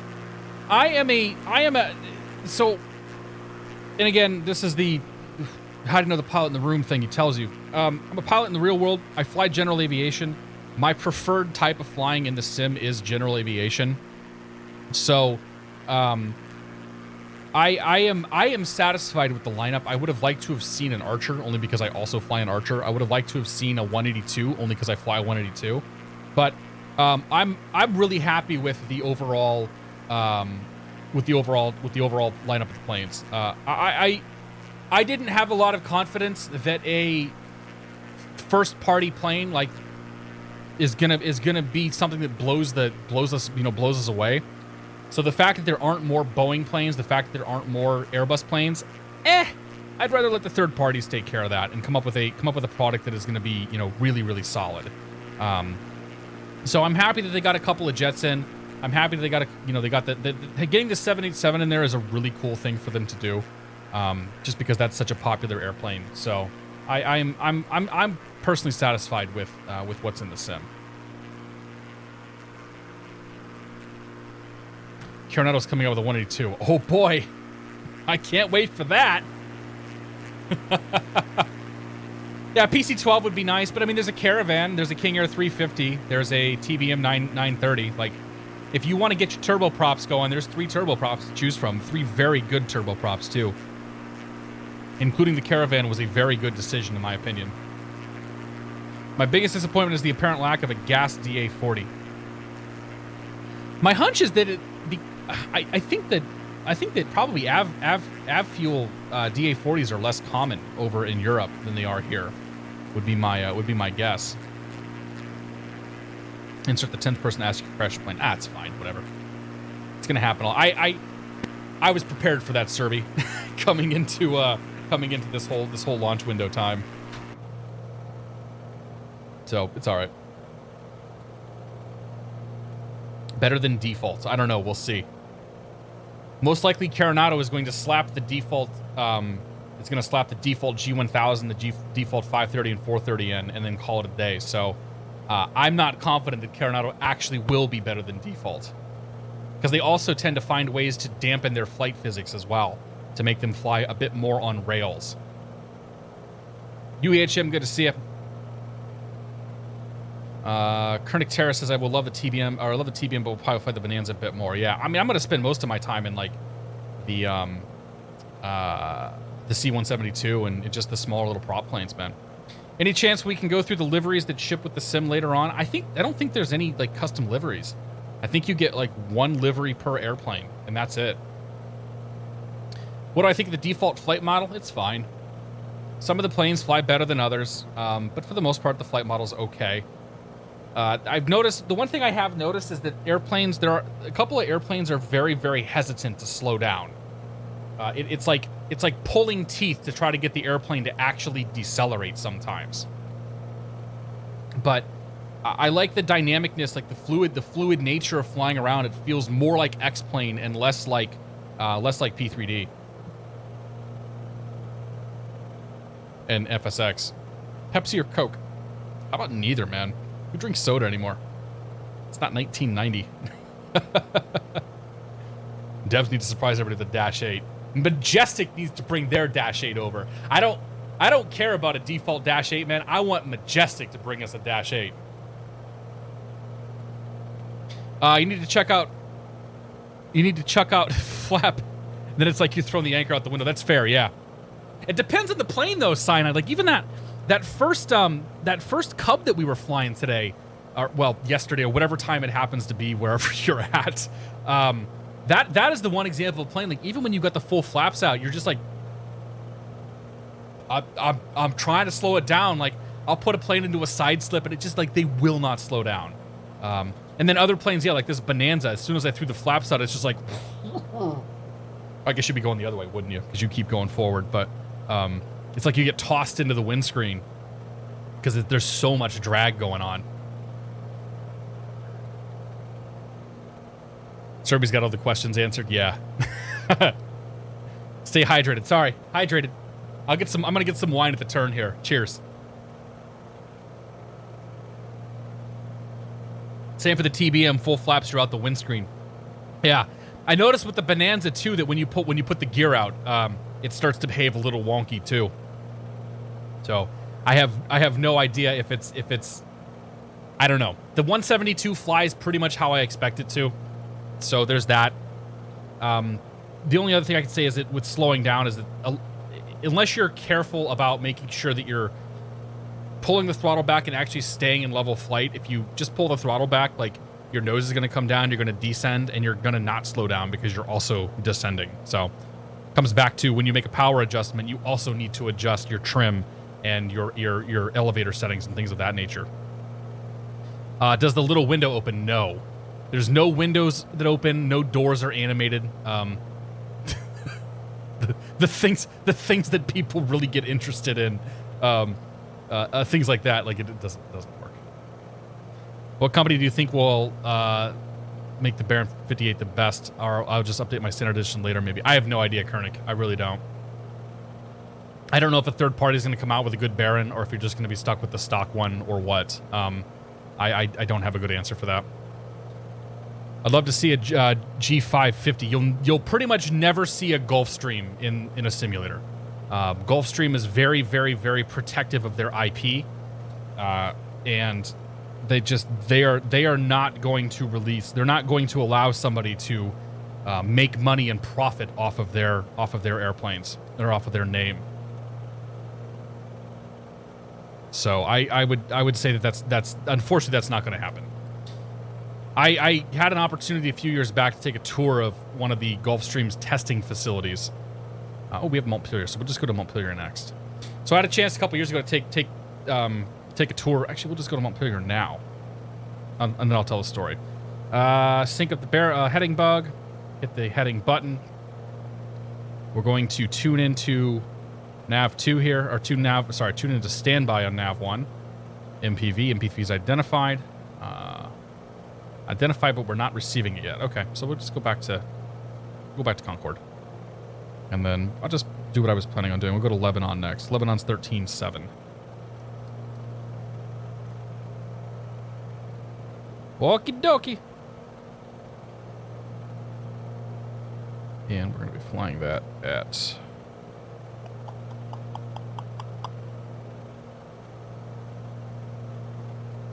3:30. I forgot what I was even saying. Oh, Gulfstream, yeah. So I had a chance to go down there. No pictures were allowed. No video obviously was allowed either. And I thought it was to protect, IP and yada yada, to make sure that no secrets got out. And I'm like, actually, they wouldn't have us doing a tour of any of that stuff if they were worried about that. And then talking to some folks later, it turns out that the concern is not trade secrets or whatever getting out, because again, they wouldn't give you that tour if they weren't worried about that. It's that they want to protect the exclusive image of Gulfstream. They don't want a bunch of schmucks that look like me turning up into a factory that produces these like 10, 15, 20 or more $1 million aircraft and making their clients think that, well, any old person can come and see these planes, so it's not exclusive. So it was very much a company image thing, and that's why you will never see a Gulfstream in Flight Sim. They don't want their clients to think that, they want their clients to think that I own a G550. I am king of the castle. You can't be like me because I have all the money, right? That's the way that their clients think, and that's what they're trying to protect. I do still have my Gulfstream hat, yes, Ian, which apparently Keith had to pull some strings to even get. The Gulfstream hat is my golfing hat. All right, now we're going to go heading mode. Hold that heading bug there. Let's switch to VOR, the next VOR. Lebanon, we do have Lebanon picked up. We're going to go 330 on the course there. So set the course knob to... Nope, that's the altimeter knob. Set the course knob. There we go, to 330. And we'll go ahead and go VOR mode, nav mode, and direct to. Now we're flying to the Lebanon VOR. Lebanon's a beautiful little airport. This whole area is fantastic. I love flying up here.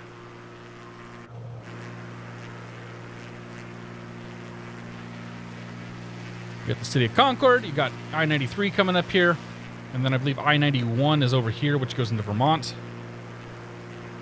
And off from there. We'll see the White Mountains here fairly soon.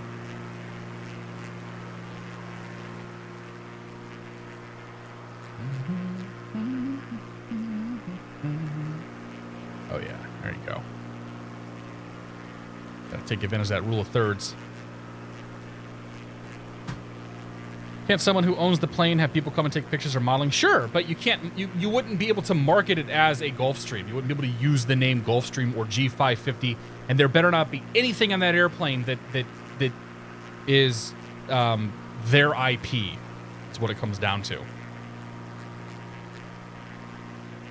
VFR is going to be absolutely insane. How you doing, Incredible Stan? Yeah, dude, it's amazing up here. This is the closest I've gotten to my house in Maine. Where's your house in Maine at, Court Jester? What town are you in? Like, we're going to Montpelier and back, so we won't make it to Maine today, but I'll be doing a lot of New England flying.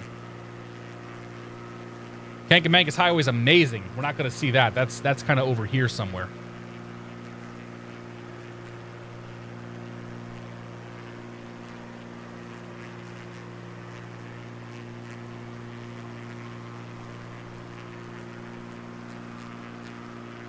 I have points, so I may as well use it. I'm doing IFR training and advice for a student IFR pilot. I'm looking very closely to the fly. So my first question would be, do you have a sim? My second question would be, are you on Pilot Edge? And my third question would be, why not? If you are looking to do IFR stuff, in my mind, the single best thing that you can do in the sim is to get yourself on Pilot Edge, go out and just start shooting approaches, man. Like, if you want to get some ideas of stuff to do, go to my YouTube channel, look for my IFR practice in the C-172, and go from there. Just go shoot approaches. Do the kind of stuff you do in your lessons. Do them on the network, and you'll get your brain just absolutely working, spinning, just going. So start with that. And as far as actual IFR training, I mean, just do it. Like, I would spend some time with an instructor, you know, learn the basics, and then go find a PPL buddy and go use somebody as a safety pilot. Do most of your IFR time as a safety pilot or with a safety pilot. Go fly out, get a burger, fly back, shoot approaches on the way. Like, just do that kind of stuff. Because there's no reason to have an instructor in there for all 40 of your instrument hours. And personally, I found it really, really nice to get the perspective of an actual instrument pilot and not one of just an instructor. So somebody who's an instrument pilot, being able to fly around with him, have him show me the ropes, have him show me how he does stuff, and also be able to understand, you know, how and the whys and things of that nature. Any tips on VAT sim phraseology and procedures? They've got a pretty good training program. I'd go through that. But outside of that, just, you know, listen and do. Jump on, don't be afraid. Take off at Augusta, Maine. My house is 10 miles away, lots of lakes east of there. At the airport in Augusta, there is a Thai restaurant. At least there was. I don't know if it's still there, but there's a Thai restaurant in Augusta, Maine, and you wouldn't expect there to be a Thai restaurant at a friggin' airport, but hey, it's there, and the food's pretty good. Sweet chili Thai, that's the one. So I flew up there a few times and gotten some Thai food. At 1080p, yeah, at 1080p you won't have too many problems running the sim. I don't know, I didn't see what your hardware was, but 2060, if you have like a 2060 or anything, a 1070 even, you should be just fine.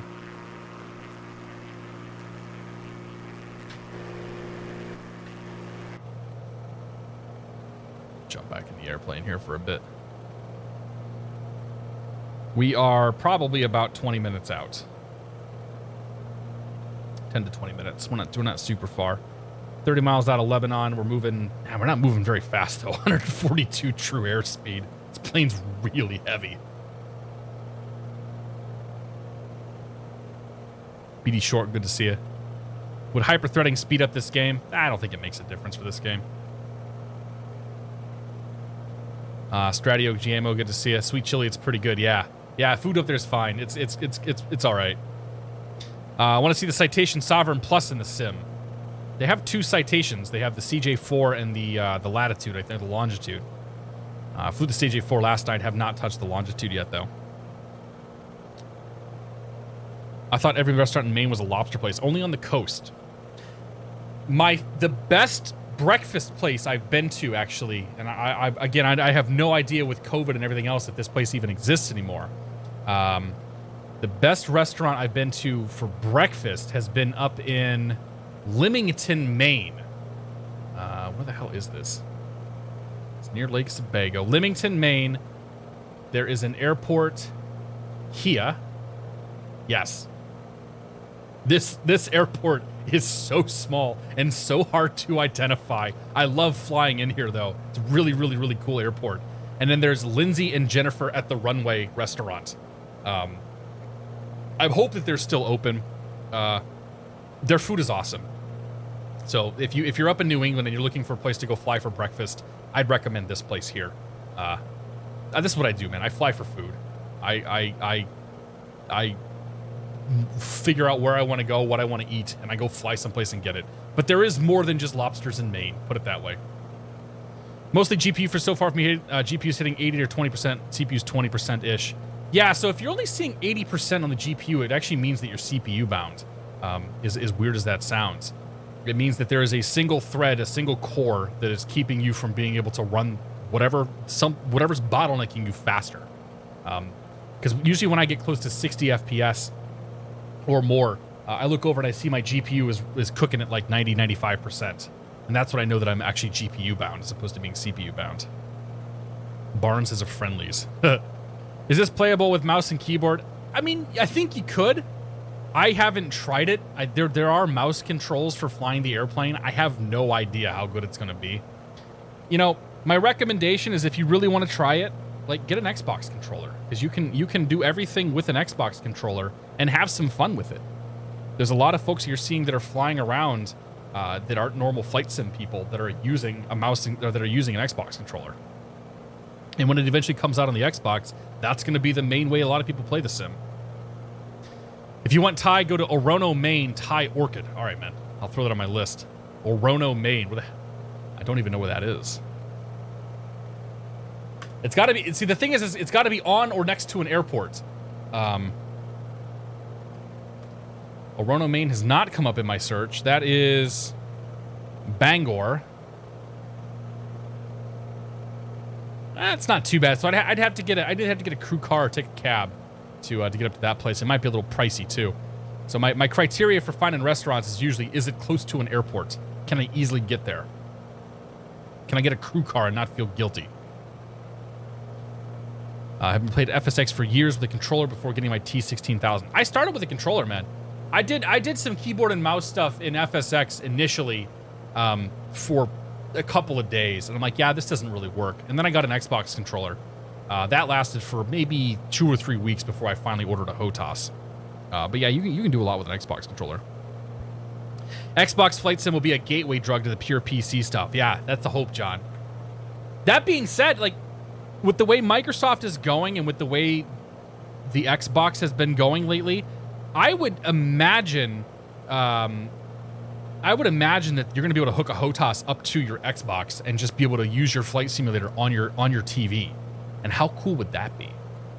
So there may be a lot of people that just stick with like a Series X or Series S or Lockhart or whatever they're going to call it.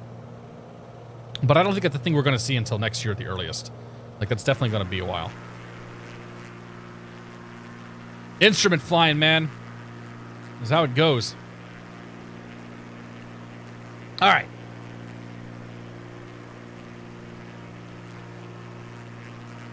Let's do some planning here. So we're coming up on the Lebanon airport. I'm going to look at Montpelier.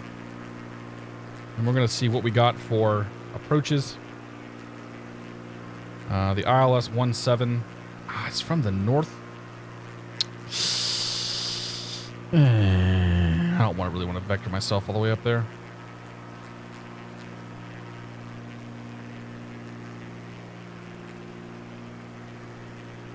I'm going to have to. If I have to fly an approach, this is the one I'm going to have to do. So I'll see if I can get myself. I should be able to get myself low enough and just fly in visually. Because I really don't feel like flying. I don't feel like going way north and coming back south.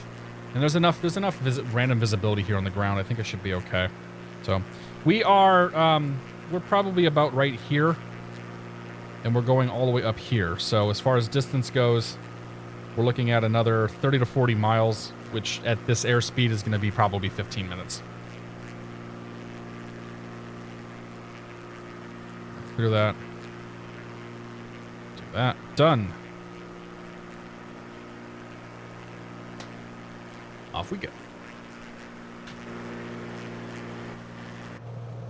The Steam, no, so the Steam version doesn't come out the 18th. I am part of the early access press, pre-release, all that good stuff. So I was given a copy by Microsoft to fly around in. And here we are. Along with fine folks like John Fly and Cyanide and Squirrel and Chewy and all the other folks you'd think of. All right, coming up on Lebanon. Let's grab the Montpelier VOR next. We'll just fly direct to that in a moment. Montpelier is 110.8. 110.8 is tuned in to nav2. It is identified as MPV. I have a DME reading from there, so I'm pretty confident we're going to have it. So let's go heading mode. Nope. Let's go heading sync. Haha, then heading mode. And then we'll switch to Montpelier, which is 110.8. 110.8 to switch that. MPV's identified. We've got a needle that moves in. If we push the course button in, we'll go direct. We'll push nav in, and we'll start flying towards that VOR. Look at the sectional here. We're looking at 3,500 foot peaks, 3,800, 4,000. I think I can bring myself down to about 4,000 feet or so, and then see if I can poke my way underneath the deck here. But I'll wait. We're still 37 miles out of this VOR, so I'll wait till we get a little closer to the VOR, and then I'll take over and we'll go fly. Hand fly the rest of the way down. Al Muzaz, thanks you for welcome to Beer of the Month Club, man. Thanks for your support. Cheers, man. I'm gonna grab some wine here before the last leg, but thank you very much, man. I do appreciate that. The Airbus. In an Airbus airplane, when you get above the runway, if you have not pulled back the thrust levers, it will say retard, retard, retard, as you're hearing there. So any other connotation that you're throwing there is things that you're adding. That's the Airbus telling us to pull the prop levers, or pull the thrust levers back. Mini Bike Rider, what's going on, man? Get wrecked, fool. How you doing? Where's the best place to purchase Microsoft Flight Simulator? Have no idea. If I were to have purchased this, I would have purchased it on the Windows Store, though. Just to make it easy. It also means that when the sim comes out on the Xbox, with the advent of crossplay and all that plays anywhere, whatever they're calling it now, you'd be able to play it over there as well. So I would have bought it on the Windows Store.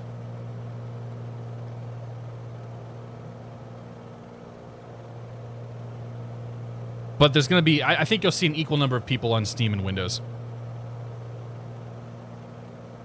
It's the Airbus planes, not Boeing. Yeah, because the Airbus, excuse me, Airbus thrust levers, the Airbus philosophy and the way that the Airbus handles their throttles when the auto thrust is on is different than with Boeing.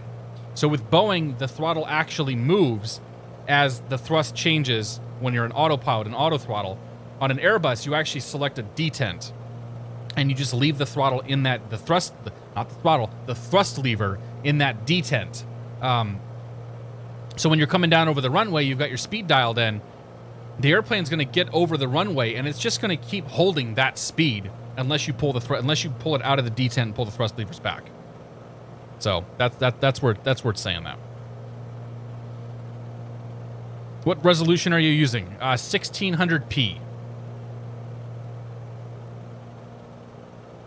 Boeing respects their pilots and prefers not to insult their intelligence.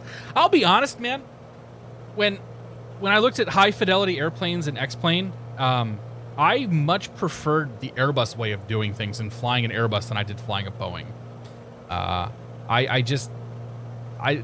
The Boeing versus Airbus argument I think is dumb anyway, but for my personal taste and my liking, I prefer the Airbus way. I found it to be more interesting planes to fly.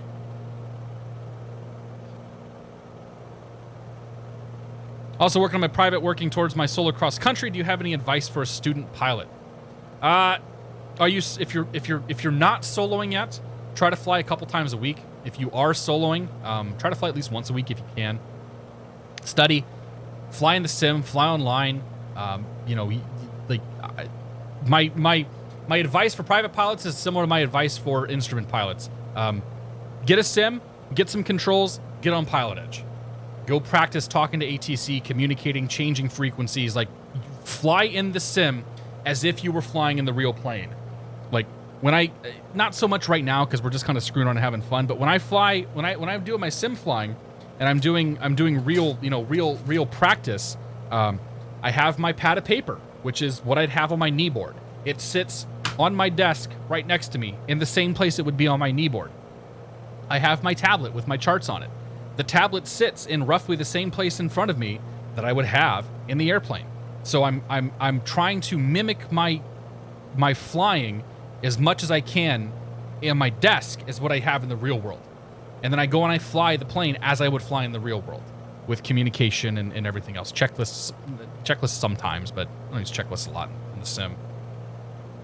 So, yeah, that'd be my recommendation. Just have fun though. Listen to your instructor, assume you know nothing, and just have a good time with it. Like, the cross-country stuff especially, like, the cross-country training was the best part of PPL training.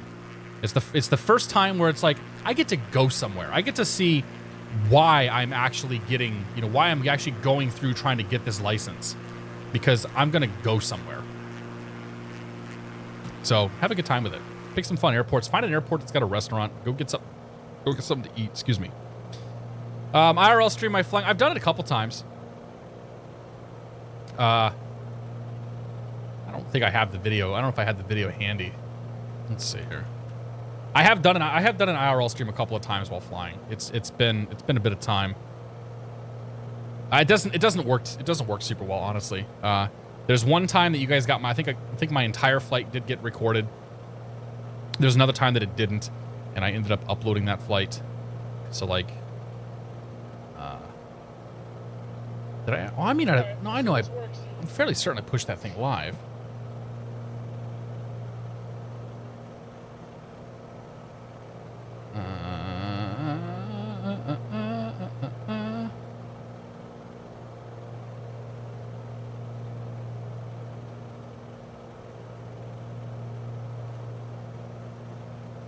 Yeah, okay, here we go. Yeah, so this was a kind of a crappy, I was testing some stuff and whatnot, but I did set a camera up, I did record. It was a short little 20-minute flight up to Nashua, New Hampshire. Airspeed's alive, TSP's in the green. So again, airspeed live, TSP's in the green. I do the same call-outs, do the same checks, everything else when I'm in the plane as I do in my sim as well. Communication's all the same. It's a bumpy day. I try to do everything as similar as possible. So there's my iPad. I've got my knee board. I've got to show my landing though. Pretty textbook crosswind landing here. Oh yeah, a little bumpy though. So yeah, I've tried to do the live stream thing. I set up cameras once in a while. This was, like I said, this was an attempt at live streaming, so that's why it's got all the crap on there. I did record a flight a couple of weeks ago. Yeah. I did record a flight a couple of weeks ago that I'm probably going to post at some point. CJ Hollister, good to see you, man. We're chilling. We're flying. We're on autopilot. Do you have a seatbelt on your computer chair or wine in your cockpit? Well, I said we're close, okay? I didn't say we were exact. No seatbelt on the chair, and definitely no wine in the cockpit. And apparently no wine in the office either, because we're out. It's a good question, though. Am I at a flying club or rent my planes when needed? I'm in a flying club. I'm in the North Shore Aero Club out of Beverly Airport. And we have a 172, a 182, and a Piper Archer. I took my daughter up twice last year when she was super, super tiny. Have not taken her up recently. I wanted to get her going this summer, and then COVID happened, so my flying has been squeezed back to basically nothing. I think I've flown a grand total of 10 hours since February. And I was the #1 pilot in the club last year at almost 75, I think, for the year. So I have really squeezed back my flying. So yeah, and I'm not comfortable taking her up with COVID and everything else that's going on, because the first thing a kid wants to do is lick and touch everything. And that's not going to happen. So, yeah. Was it just to maintain IFR? Pretty much, yeah. I did one VFR currency flight back in June. A few days later, I did an IFR flight where I shot some approaches, got some actual in. Took a buddy of mine up. Actually, this one not found. I took up with me. And then 2 weeks ago, I flew down to Hyannis, went to the Cape to meet up with my wife and her family. And in the process down there, I also took another guy up for a quick rip around the Cape. Any tips for dealing with turbulence? When I hit it in the arrow, I get a little uneasy. Well, so like uneasy as in your stomach's queasy, or uneasy as in you're nervous about the turbulence? Planes can take a hell of a beating, man. The biggest tip I have for turbulence is just, it's like other aspects of life and other things that could happen. Just relax and let it happen. The best thing to do with turbulence is to not fight it. Take the bumps, fly through the bumps, try to, make sure you keep control of your airplane. And then when the bump is over, evaluate what just happened. What's my attitude? What's my altitude? Where do my heading, my track, and correct. But if you feel the plane go up and you immediately react to it, you're just going to start doing pilot-induced oscillations, and you're actually going to make it worse. And if you're getting uneasy and sick in the stomach, make sure that you're not doing that too. Because I've flown with a couple of pilots that have had major over-controlling issues. And it's something that, like, it was bumpy out, and their constant use of the yoke was making it worse, and actually both of us were getting sick. Are the crosswind landings simulated well in this game? Yes, they are. Let's do that. I'll tell you what. We're going to land on 3-5.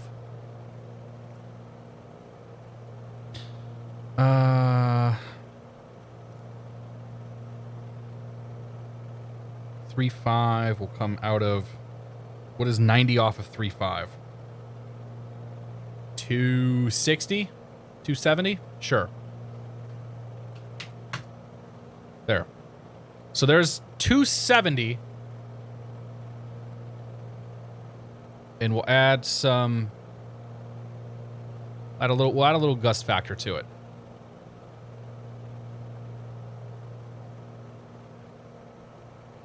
Okay. So there's 15 knots out of the west. A little bit of a gust factor there. So we'll have a nice crosswind landing coming into Montpelier here. Yeah, just right through it. Fighting it makes it worse and potentially more dangerous. Because when you start hitting some real turbulence, when you start flying, like if you start hitting turbulence in the clouds, fighting it is going to screw up your inner ear and you're just going to get disoriented. Ever going to use the honeycomb again soon. I didn't do it tonight, Jose, because my daughter, Amalia, did not want to go to bed tonight. I didn't think I was going to be able to fire up the stream. And then finally she gave in and went to bed at like 8:30. So all I really had time to do was set the stream up and go. I haven't had time to set up and configure the honeycomb yet.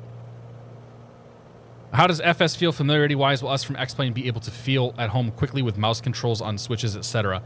It'll be similar, but you're going to want to spend some time with the camera controls, XT News. The camera system is different enough that it's going to cause you some grief. I think at some point, maybe not next week, but the week after, I'm going to do a setup video or setup live stream here. So I'll reset my settings and I'll walk you through all of my key bindings for my joystick and throttle and whatnot. Just kind of what I've learned. But if you try to walk into it thinking this is going to be just like X-Plane, you're going to get disappointed because it's going to fight you every step of the way. But if you let it happen and you say, all right, I'm going to make this work like FSX, I'm going to make this work like Microsoft Flight Simulator is supposed to be, then you're going to have a much better time with it. All right, switch tanks there. I guess I should have switched a long time ago. Well, we burned a lot of gas. All right, well, that's cool. I should have switched like 45 minutes ago. Somebody told me to switch. I'm like, don't worry about it. We'll get there. Yeah, it showed me. Is there a button on the honeycomb to throttle up and down? No, there are no throttles in the honeycomb. How addicted are you? Addicted enough that I'm having an impromptu stream on a Saturday evening. This was totally unplanned.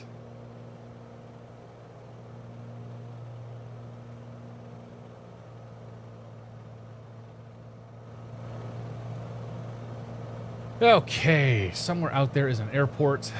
Looks like that's probably it right there.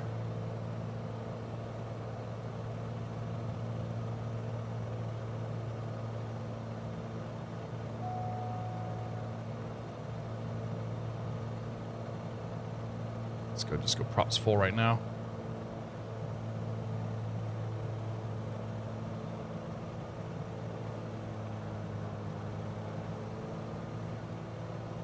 Something is seriously wrong with the fuel, with the way the fuel flow is handled. The green hills of Maine. Very pretty up here.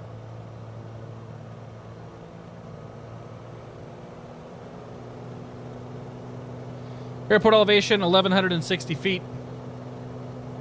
Keep myself above 3,200 feet, so we're 2,000 EGL above the field at least. Don't really have any reason to get super low here. Still looking for that field. Should be directly in front of me.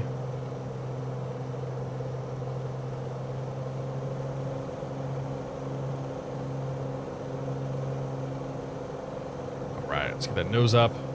Rest that rate of descent here. You think the sim is one up to do in VR? It looks like stunning views. Dude, this is a VR monster. Like, if you want to do IFR practice and all that stuff, you're probably still better off in X-Plane or P3D. If you want to do VFR, man, you're going to find no better than this simulator. I will say that confidently.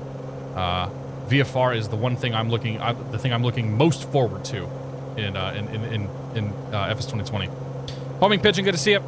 Have a honeycomb, don't have a throttle. What would be better for throttle until the Bravo's release? Controller or keyboard? Ooh, that's tough. Probably your keyboard, man. I guess you could probably use a controller if you wanted to. I don't know how you'd do that.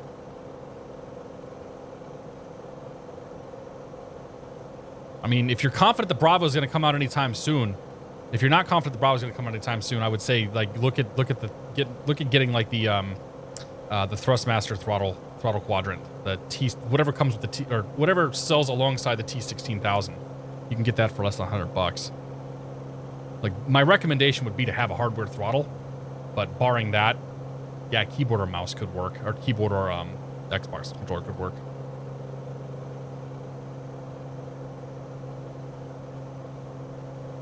Somewhere's an airport we're gonna land at. There it is. In sight.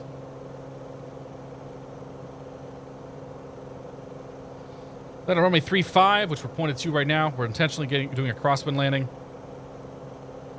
with the winds out of the west. It all of a sudden got real foggy down here, which in my mind means we might be flying into a cloud. But I don't want to get much lower than this because it's also real bumpy.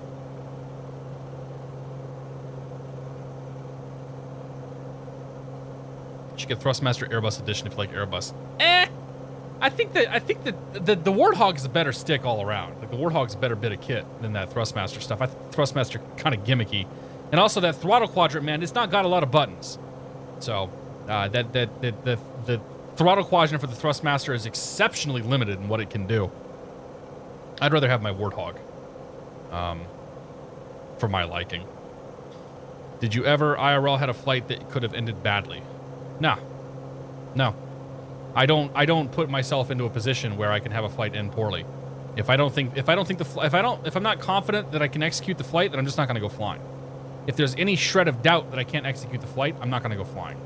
I'm not a professional pilot. I don't make money doing it. So it's all for fun for me. And yeah, I'm not going to endanger myself or my passengers or anybody on the ground by doing something stupid. You can share a link, yes. You can always share a link in this chat. If it's stupid, if it's bad, you might get banned.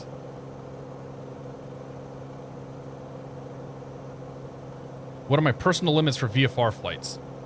Well, with my instrument rating, I don't really have VFR limits anymore. You know, and personal limits are always dependent upon the situation, right? Like, if I'm just going to do a short 10 or 15, like if I'm going to fly down to Norwood, my VFR limits are going to be probably 3,000 ceilings. Whatever minimum visibility is, like 3 mile visibility. If I'm going to do a 60-mile VFR flight, then I'm probably going to want to see like 4,000 or 5,000 foot ceilings, depending on terrain though, and other factors. That being said, like, unless it's the middle of winter and there's icing as an issue, if there's any question about whether I can maintain VFR or not, I'm just going to file a flight plan and fly IFR. In fact, I did my big cross-country flight last year, and I was flying from Indiana back to Boston, and I was on the leg from central Indiana to western Pennsylvania. And about the time I got to Cleveland, it was very obvious that I was going to either have to climb to 11,000 or 12,000 feet, or 11,000 feet, or I was going to have to pick up an IFR clearance because of the way clouds were working. So I just called up and said, hey, I need an IFR clearance. They're fine with that. That's a perfectly reasonable request.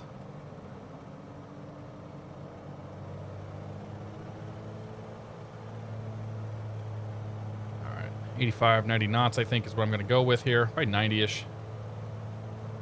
Oh, that is some sink coming off those mountains. Holy cow. Wow. Just yanked the plane down. Whoever suggested this crosswind, thank you. To those who say that it doesn't seem like a real simulator, well, look no further than this approach right here. We are getting rolled. Very easy on the control adjustments. Keeping that power in, trying to keep that speed up. I've got my aiming point on the runway. Small adjustments only when I need to. We're a little high on the slope now. Pull the power back, stick that nose down. Start bringing her down. Get ourselves lined up here. Add a touch of power in. Go ahead and pull the power now. Start the flare. Little right rudder, little left aileron. Little bounce in the air, that's fine. Whole lot of right rudder, man.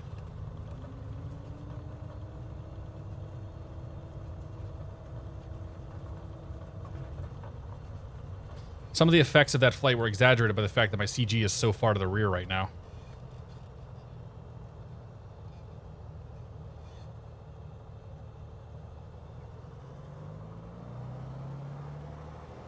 Okay. A little bounce, it's fine. Being that it's the first time I've ever landed this in any sort of, like, disparaging conditions, yeah, I'm okay with how that went.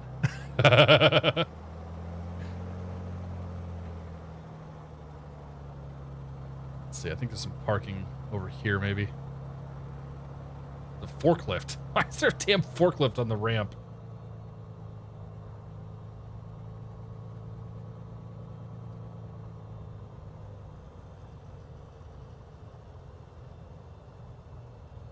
Go park next to the fuel pumps. That was cool, man. It's pretty intense. ICO code is Kilo Mike Papa Victor, KMPV, Montpelier, Vermont.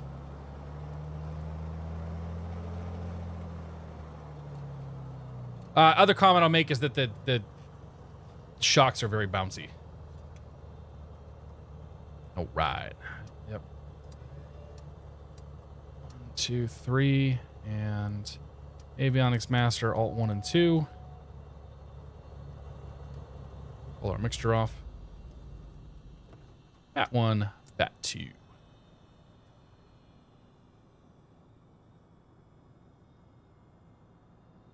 We made it. We made it. We made it. All right, let's get some good weather.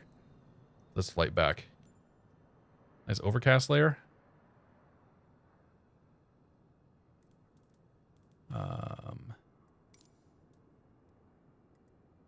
Yeah, wind out of the west at 8. I'm fine with that. What do you think? Yeah, it looks pretty good. Let's do that because we should bust through that and get a nice breakout. Assuming we actually, let's see what the layer looks like. Let's see if we even get above this thing. Let's put the tops at, let's say the bases are 20. Bases are going to be 2,000. So bases are going to be 1,000 feet AGL thereabouts. We'll put the tops at 4,500. So we'll be able to break out of this thing. 90% coverage. There we go. I'm gonna step away for a moment. I gotta stretch the legs. Grab myself another cocktail here. Everybody who joins tonight, if you're brand new to the channel, thank you guys so much. I hope you're having a good time. If you're taking off, thank you for stopping by. If you're sticking around, we'll see you here in a couple of minutes. Let's do this. That didn't work. Ah, damn drone camera's broken again. There it goes. Let's get a nice view of this airport.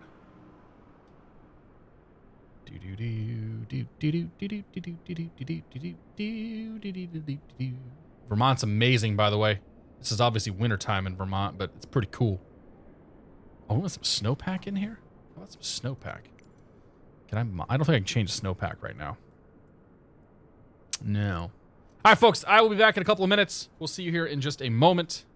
I'll bring you all some wine from downstairs. Here, I'll take my. You know what? I'll do this. I'll take my tablet with me, and I'll show you guys me getting the bum wine out of the out of the bum wine keg. For those that haven't experienced this before, my wife and I make our own wine. All right, I'll be right back.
Hey. So it's looking much better by a huge margin. Hope you're enjoying this than the old mess. This is a pretty big mess too, man. But yeah, we're doing a lot better. All right.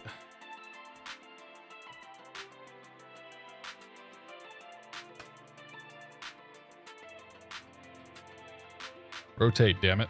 There you go.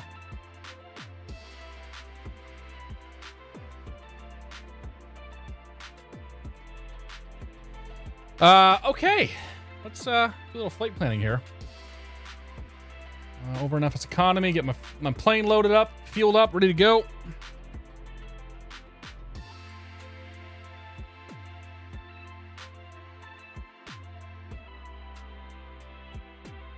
Oh, we didn't burn a lot. We didn't burn a ton of gas coming down there. All right. Do 50 gallons. From you.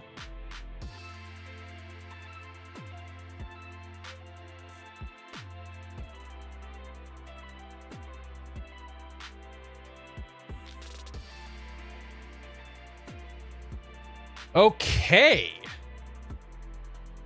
What's your number one biggest complaint and number one big enjoyment of the sim? My biggest complaint in the sim. Oh man.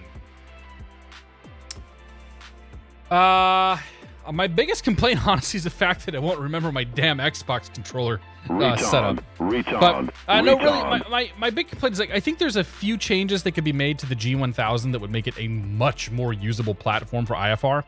So there's some stuff there I wish that they would do.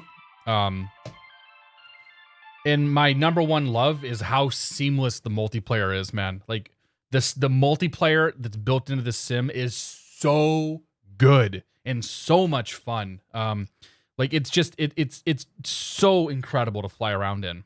So that's like, and so the plan is going to be to do a big multiplayer session on Wednesday. So I'm just going to talk about that more on the Monday stream and in Discord and whatnot. But yeah, plans to get as many people together for a multiplayer session on Wednesday as we can. Go tool around somewhere and just kind of have a good time. So that the multiplayer is without question the thing I've just absolutely adored.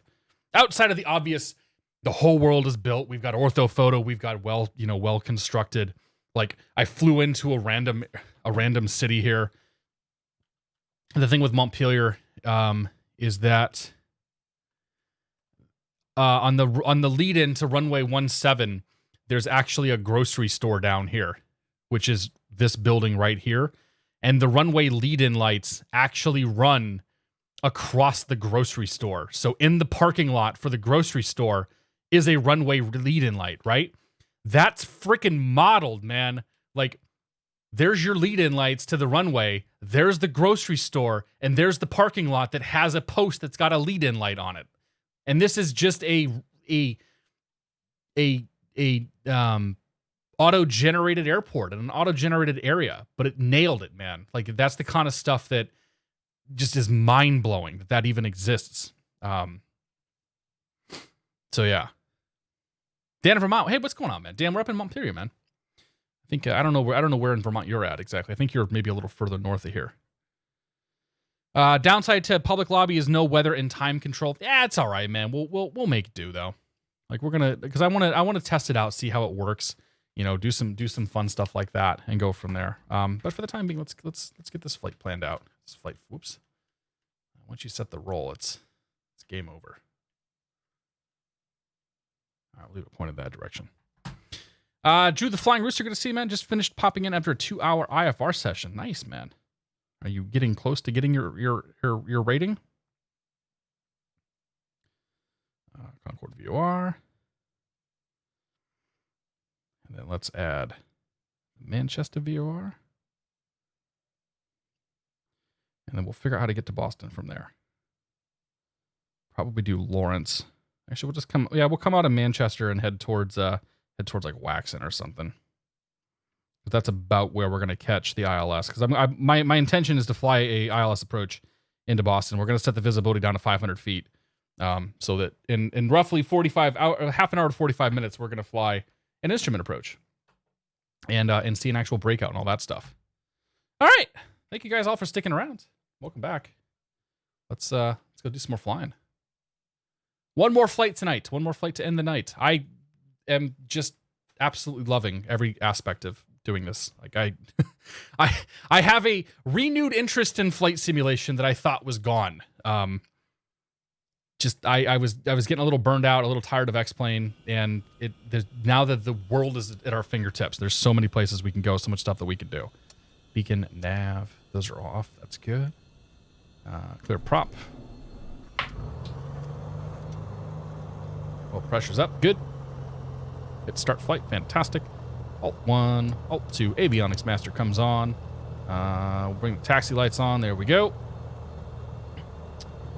We are flying to the Montpelier VOR first, and then from there we're going back to Lebanon. Lebanon VOR was 13.7. Those are all ready to go. Okay. 1-notch flaps. Down 3 was not working for me, so let's try up 3 this time. Turn that pump off. And we're going to take off.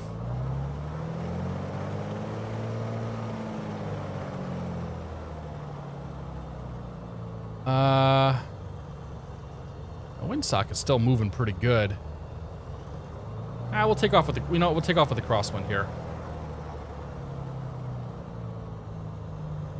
Hey, I'm coming through. Yeah, we'll just bounce out of here the same way we came in. Grab that crosswind.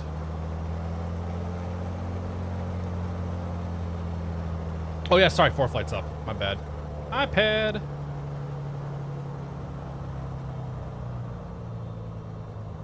How hard is it to get started in FS Economy? Never done it. Looks interesting. It's a piece of cake, man. You're going to be renting airplanes. I'm renting an airplane right now in FS Economy. It's super, super easy to do. So, yeah, there's nothing to it.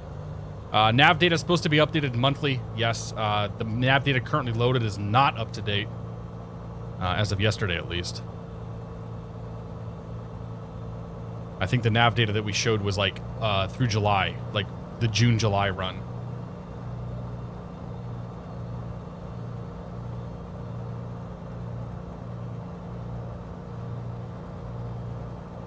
It would be nice if Asoba would get 4-flight support in, but I'm not going to hold my breath. I'm assuming I'm going to have to buy some sort of third-party product to make that work.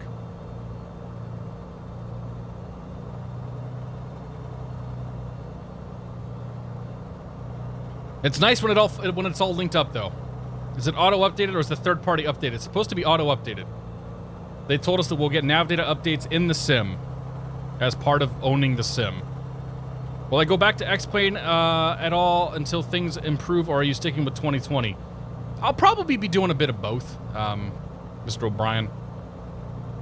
Like, I'm mostly going to be doing 2020, but if I want to go do some airliner stuff or jump in and do some like hardcore instrument practice, I'll be jumping back to X-Plane. But I'd say for the next 2 to 3 weeks at least, it's going to be nothing but 2020. Because there's a lot of stuff I want to do in this sim.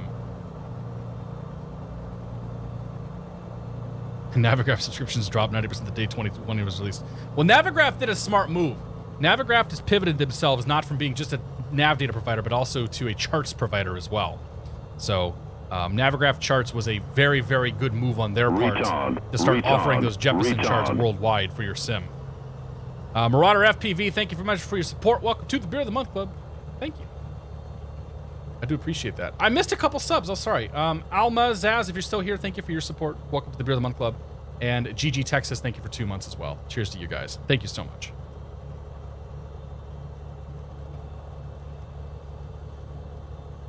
Yeah, I mean, there's a lot of folks that are losing on this deal. Active Sky, I think, is going to lose out on this whole thing. Rex is done. What is Rex going to be able to offer? There's a lot of scenery developers that are going to be, in a bad way. Okay, so let's bug out of here. Let's turn south and just climb to the south as we make our way to the VOR. So I'll set my heading bug south.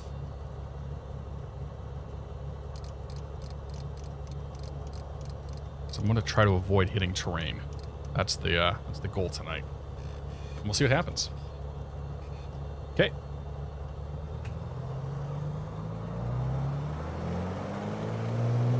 Throttles up. We're set. T's and P's in the green. Airspeed alive.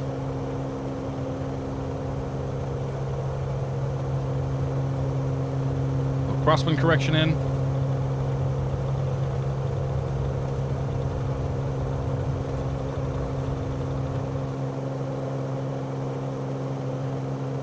Positive rate. Gear up.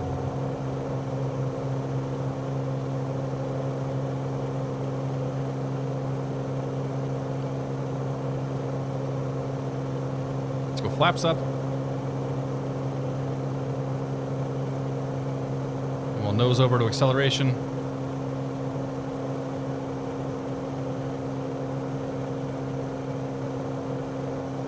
I'm going to turn right. Right feels safer than left.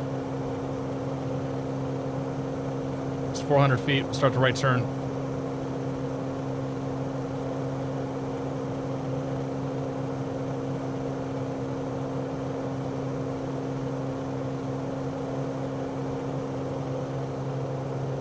And up we go.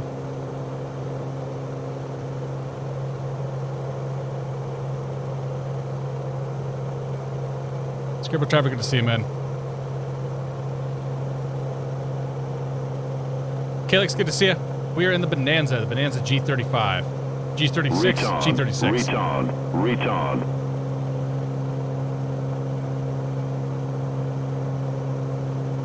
Edward Lang, thanks for 2 months, my friend. Appreciate that. Cheers.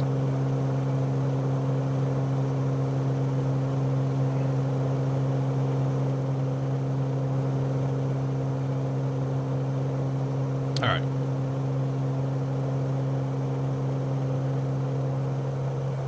Come some of the bumps. Gonna go ahead and set heading mode. Out our autopilot on. Let's go flight level change at 100 knots. 1 notch back on the RPMs. We bring our taxi lights off. Everything else staying on. We'll start pulling the mixture back a touch. Up we go.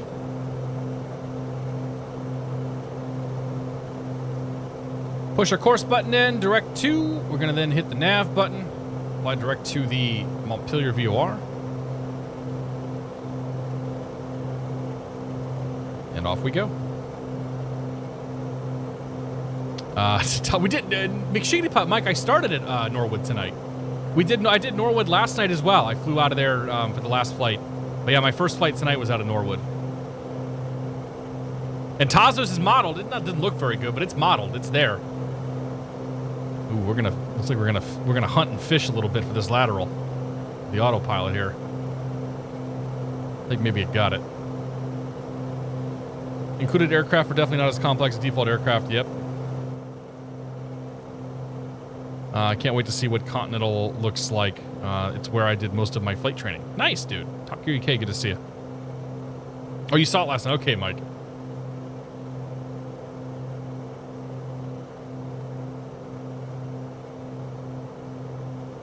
Yeah, I don't know. I'd have to compare the steam gauge version of the two planes. Like it's like the quality of the airplane's good enough for my liking. In this sim. So we should get ourselves a nice breakout here. With the way I set the cloud layers, we're starting to dip into the overcast layer now, and we should get a breakout on the way down here. Euphoric Rangers overdosing with all this content. Yeah, right?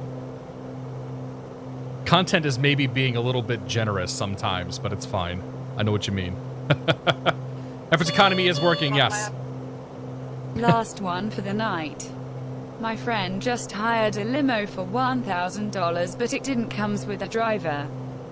Image spending all that money and having nothing to show for it. Nightbird, thank you very much for the bits, man. Cheers, buddy. Hey, how'd your flight go today, by the way? I saw the pictures. I forgot to ask. Thank you very much, man. C3 Arrow, good to see you. Yes. I was born in the Midwest, raised in the Midwest. I moved to the Boston area. I moved to New Hampshire in 2008 and to the North Shore area in 2010. So, and my wife and I have had our house up in this area for some time now. So yeah, I've been in the Boston area for Actually, it'll be a decade next month. It was September of 2010 that I moved to the area. I don't come here for Ty. I come here for the horny jokes, the corny jokes, not the horny jokes. Those are different. That's a different kind of stream. Hawker Driver, good to see you, man. I think the cow flaps are in-op and laminar planes that have them. I think they might be too, but I don't know. I'm not going to speak to it definitively.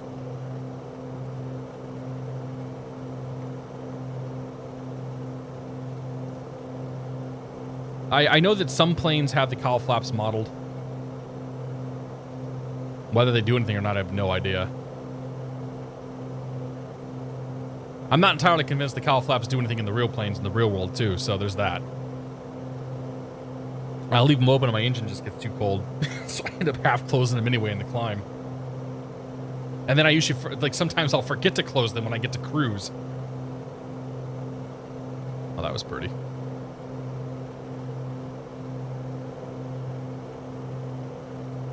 What version or plan of ForeFlight do you have? I have the $200 version. The performance, is it the performance plan? Performance plus plan? I think it's performance plus. Whatever the $200 one is.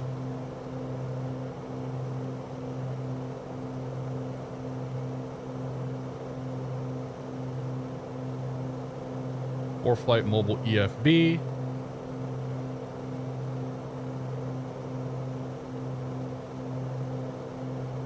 Pro Plus, yes. Performance Plus is the expensive one. Pro Plus is the mid-tier. That's the one that I have. If you're just gonna use this in the sim, like the base, and you want to use ForeFlight, basic is all you really need, or all you would need.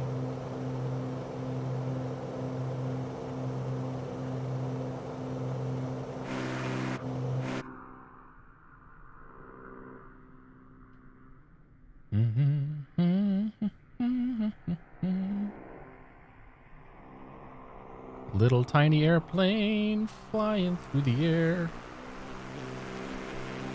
Oh yeah. Should I cheat, make the golden hour? Change the time?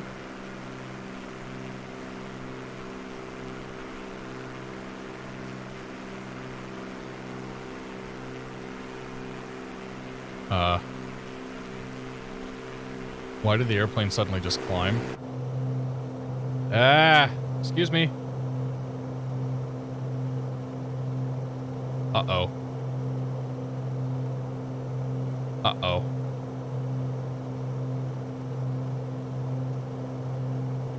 Oh, boy. That might be the end of it. Oh, hey! Oh, jeez, we're going. We're still good. I'll turn the autopilot off. Kill it, kill it, kill it, kill it.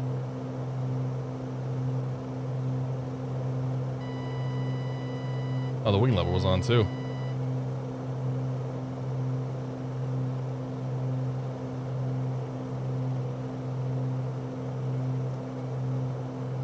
Just go direct limit on.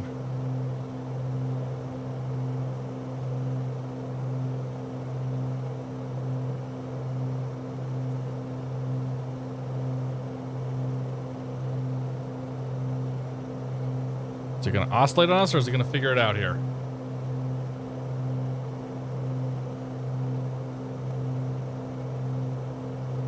I think we might be okay.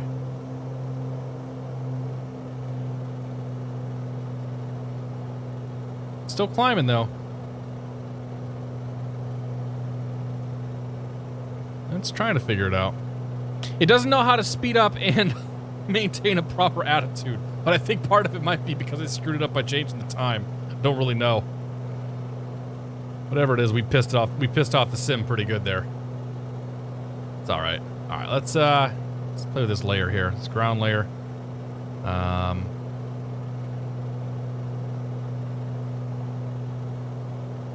Let's make the bottoms 4,000 feet. Nice, big, thick layer. Thick.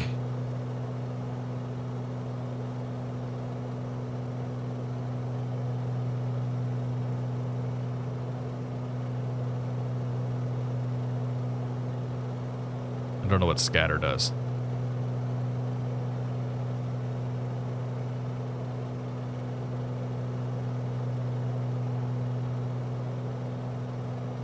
The scatter, oh, it just changes the, oh, I see, it changes the, ah, yes. What does that do?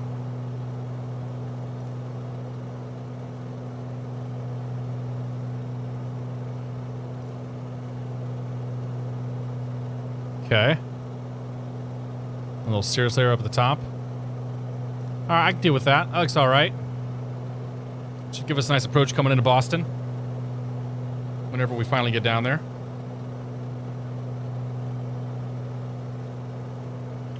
Manchester 14.4. Let's get that tuned up here. 14.40 set. And we'll wait for a DME to come in for that. So yeah. Hero, good to see you. Simon65, good to see you. Does the system take a beating when you mess with the clouds? That doesn't seem to, no. It seems to handle it pretty well. Do you know what time MSFS releases? So Microsoft's embargoes have all been based on Pacific time. So if I had to take a guess, it's going to happen at 12:01 a.m. Pacific time on the 18th. But I have no idea what the actual release time is. I don't know if they've even said. Unless Nightbird figures out it's midnight Eastern Daylight Time on Tuesday then. Okay, maybe that's it then. And did Horror, good to see you. Welcome aboard. Pretty sure it's 12 a.m. Eastern Time. All right. Wait,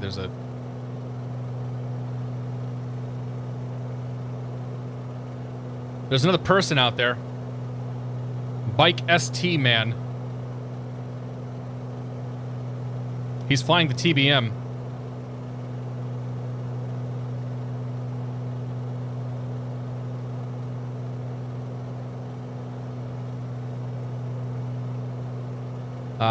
So New Zealand is the first in the world to get it. Nah, usually it's gonna be a worldwide release, man. Companies don't. Boy, what is he? He went from 6,000 to. Whoa, my gosh. He went from 6,000 to 1,000. Now he's at 3,500. If there was ever a time I wanted to get more information, it's whatever the hell's happening to this guy.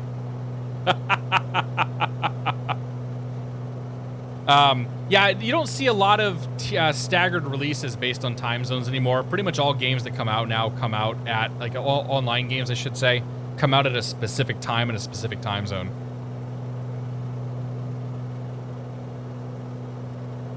He's diving on his stream. Is he streaming? Who is that? The need to know more intensifies. Right now he's back up to 3,500 feet. You found Bike Man. Okay, so Bike Man's actually, is he a streamer? Got nothing better to do.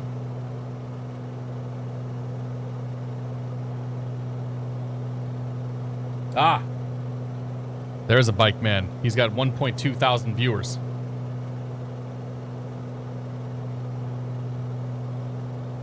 Where's he at? Wober. Feels like he's down pretty close to Boston.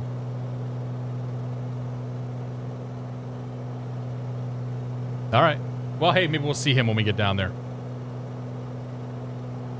It's 9 p.m. Pacific Daylight Time, Monday, 8/17. Okay, so it's midnight Eastern Time, yeah.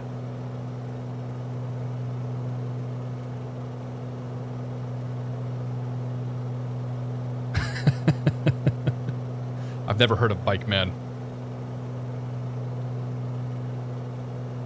This is what makes 2020 awesome, being able to run it under the people, right? Well, we'll see.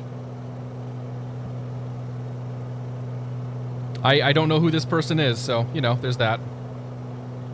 And that's fine. I'm still going to shoot my approach into Boston, though. I am ending this night with an ILS approach down to minimums. Lojax, take it easy, buddy. Thanks for stopping by. Have a good night. Does online traffic show up on TCAS? I haven't seen it show up on the map here. I have seen some traffic on here, but not the multiplayer stuff. Which actually, I hadn't really thought about that. We definitely did not see it earlier, but we probably weren't squawking our altitude earlier either. I suspect most people are not squawking altitude. So if we go back, transponder, altitude. Ostensibly, that should make us show up on somebody else's displays there.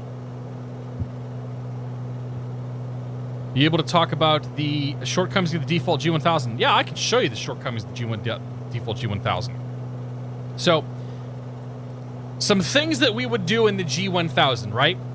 I am well, actually, let's hold that thought for a second.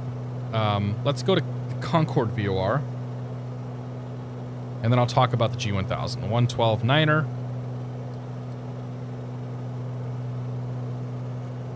Identified. Let's sync the heading bug by pushing in the heading button. Let's go heading mode. Let's then flip to... let's just do nav 2 for now, or VOR 2. Course direct, nav mode. And we'll navigate there. Okay, so G1000. So let's talk about some of the stuff we'd like to do. In the case of what I'm doing right now, what I'd like to be able to do is say direct to Boston, right? So let's do direct KBOS. JK.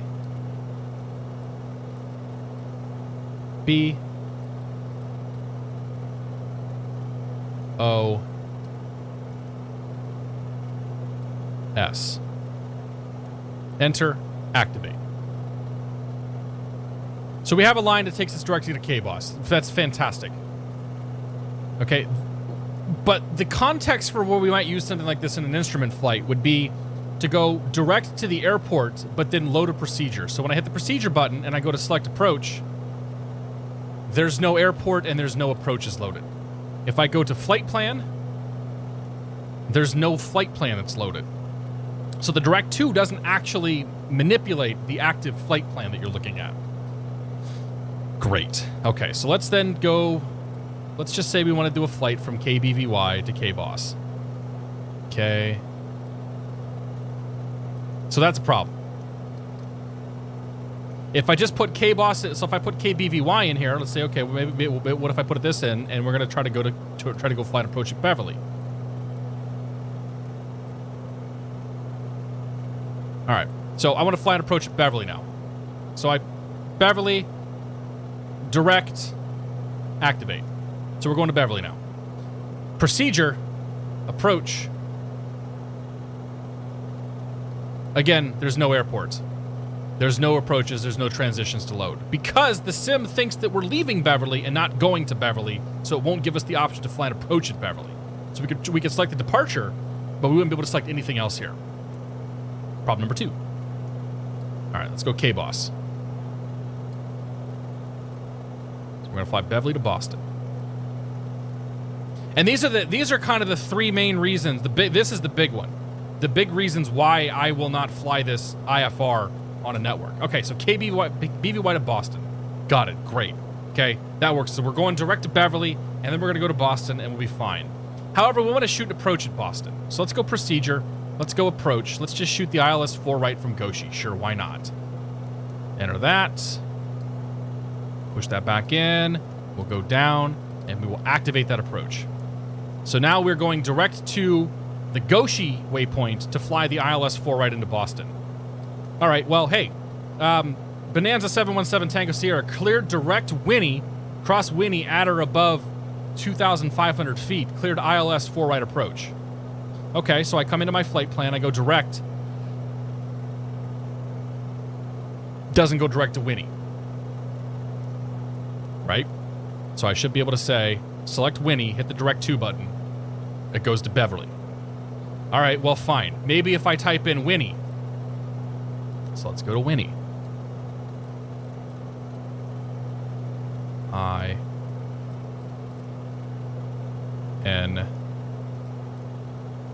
N I. Yes? Activate. Now we're going direct to Winnie, but we're not doing it on the flight plan. So the flight plan still shows me as direct to Goshi. If I were to actually follow this line all the way down here, it's actually going to try to go, it's actually the little line here going direct to Winnie, but the big thick line shows us going to Goshi, but that's not the one we're following. We're following the little thin line going to Winnie. So we're going to get to Winnie, and then the plane's going to get real damn confused. I have no idea what it does at that point. My guess is it probably circles back to the user waypoint, which is where we did the direct to, or we put the approach in here, and then it tries to go to Goshi. I have no idea. So when if you want to talk about deficiencies in the G1000, that's the big one for me right there. And this one alone, I can get around the other two. Okay, I can get around, okay, I have to have a departure and a destination airport. I can't do it on direct to, blah, blah, blah, blah, blah. But the thing that I can't work around is the fact that I can't select a waypoint and say MILT, direct, enter. Because that's how it's supposed to function, and that's what I need to work, because there will be an instance where I get cleared direct to a waypoint and cleared for the ILS. Cleared direct to Nabo intersection, cleared ILS for right approach. It'll happen more often on a GPS approach than it would on an ILS approach, but that does happen. I'm going to assume the 430 and 530 are exactly the same, because I think that they're largely running the same code in the background. So when I talk about the G1000 and the fact that this is not a slant golf capable airplane, that's the reason why right there. I do not trust this airplane in an ATC environment. That being said, I'll go fly these airplanes slant alpha any day of the week. I have no issue flying these things on VOR to VOR like we're doing tonight. Does the 530 work correctly? I doubt it, but I haven't tested it. But yeah, my guess is they're all running the same code and whatever on the back end, because I know that, like, I don't think you can do direct to in the FMSs either, like the Citation and the Airbus and all that stuff too. Like, I think those are suffering from similar problems. Hot Wheels, thank you very much for your support. Welcome to the Beer of the Month Club. Cheers to you, my friend. I do appreciate that. Thank you so much. So, outside of that, like, I can get over the fact that the G1000 looks wrong. I can get around a lot of the deficiencies in this because they have modeled a lot of stuff, and they have modeled a lot of stuff very okay. But the flight, like that, when I talk about like the one change that they could make to this sim that would propel it to be infinitely more useful, would be that when I select a waypoint and I hit direct, I should be able to go direct to that particular waypoint, and it should activate on the flight plan and go there. Like that's my single biggest complaint as an instrument pilot about what I can't do in this sim. So yeah, it's most unfortunate. Like it sucks that it's like that, and it's better than the instrument flying is better than it was. But yeah, there's still some issues. Does the ATIS frequency work? I don't know. I haven't tried. I disabled all that, so I have no idea. The PFD fonts are very the PFD fonts are cartoony. You know, the G1000 doesn't look like this. It doesn't have the appearance of this, so you can tell they've taken some liberties with the overall appearance of this, and I can get around that, like whatever. If it looked weird, but the functionality was still there, I wouldn't care.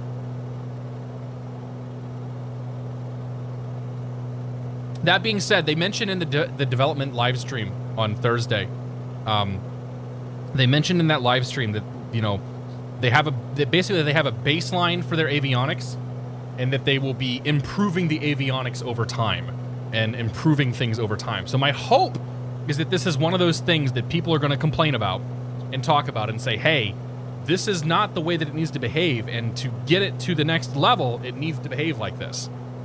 And then that people it will go from there. I have no idea. Wait and see.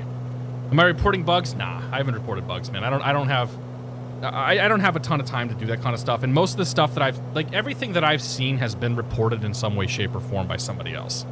So the best thing that I can do is to live stream, to talk about the good things, to talk about some of the bad things, to point out the cases that as a content creator, as an instrument pilot, the things that I'm running into, and wait for it to make it to the proper parties.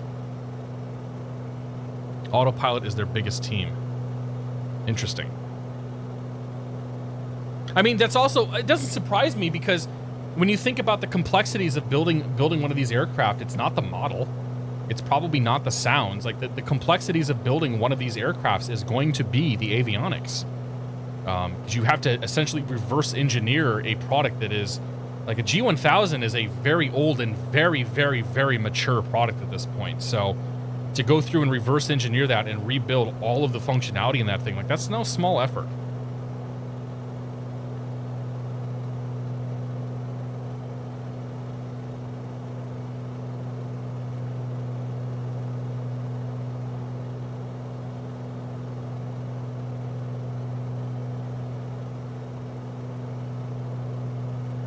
Is there a web browser built into the sim? In some way, shape, or form there is, because the screens are all, like, all the screens are done using HTML5, is what I had read or heard.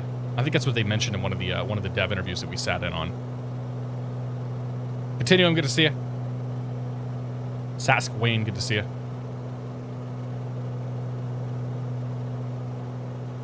Ain't nobody got time for that at all. No. 3 strikes and you're out, man. Hold in lieu of procedure turn can blow up Laminer's G1000, but if it gets everything else right. Yeah, like, hold in lieu of procedure turn, or even holds in general shenanigans, I'm not concerned about that not being in the sim. That would be a nice thing to have and a nice thing to be able to program, but I can still fly a hold off of a GPS fix by setting my CDI, my HSI up in the proper mode, right? I don't need the airplane to fly one automatically for me. But basic functionality that you're expecting from a GPS, like being able to press direct to on a item in a flight plan list and have that, like, activate that leg or activate direct to that and then go from there, that's big.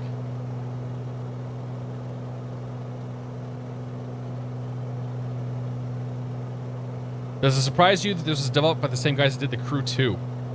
Was it? I don't know anything about Asobo, man.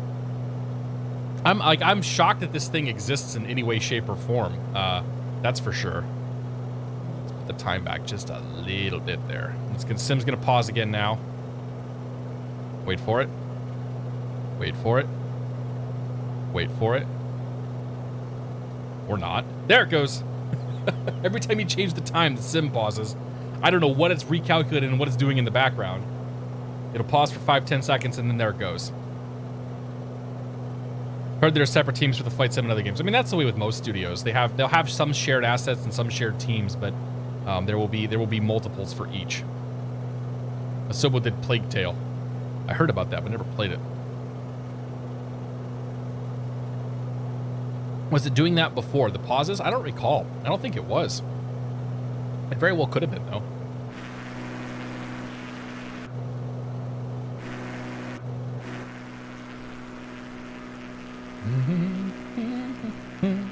I really want to know what's going on with Bike Man out there. Like, I'm a little concerned for the health of him and his airplane.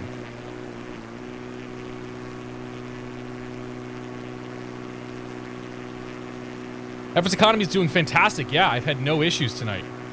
Like, it took me a couple minutes to get it up and running, but honestly, it's working fantastic. I didn't expect it to go without a hitch. Bike Man testing the strikes capabilities of that TBM. Oh, yes, he is. Yes, he is. Yeah, he went negative altitude at one point. It looks like he's just riding a roller coaster on this thing, man.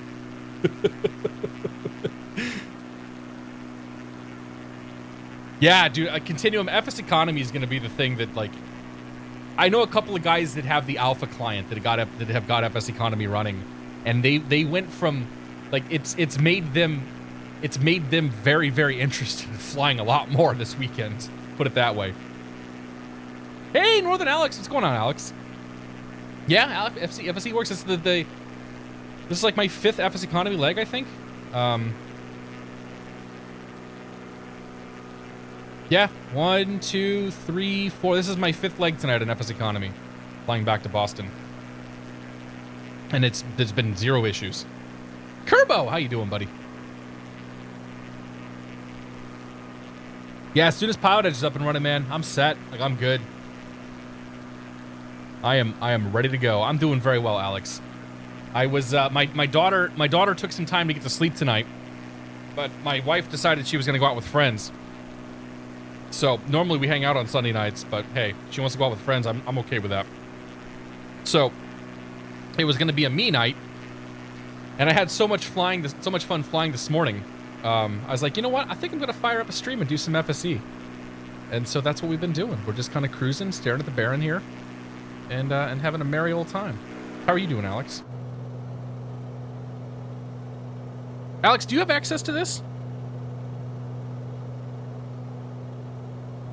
8.6 to Concord. Okay, so let's go to Manchester. 14.4.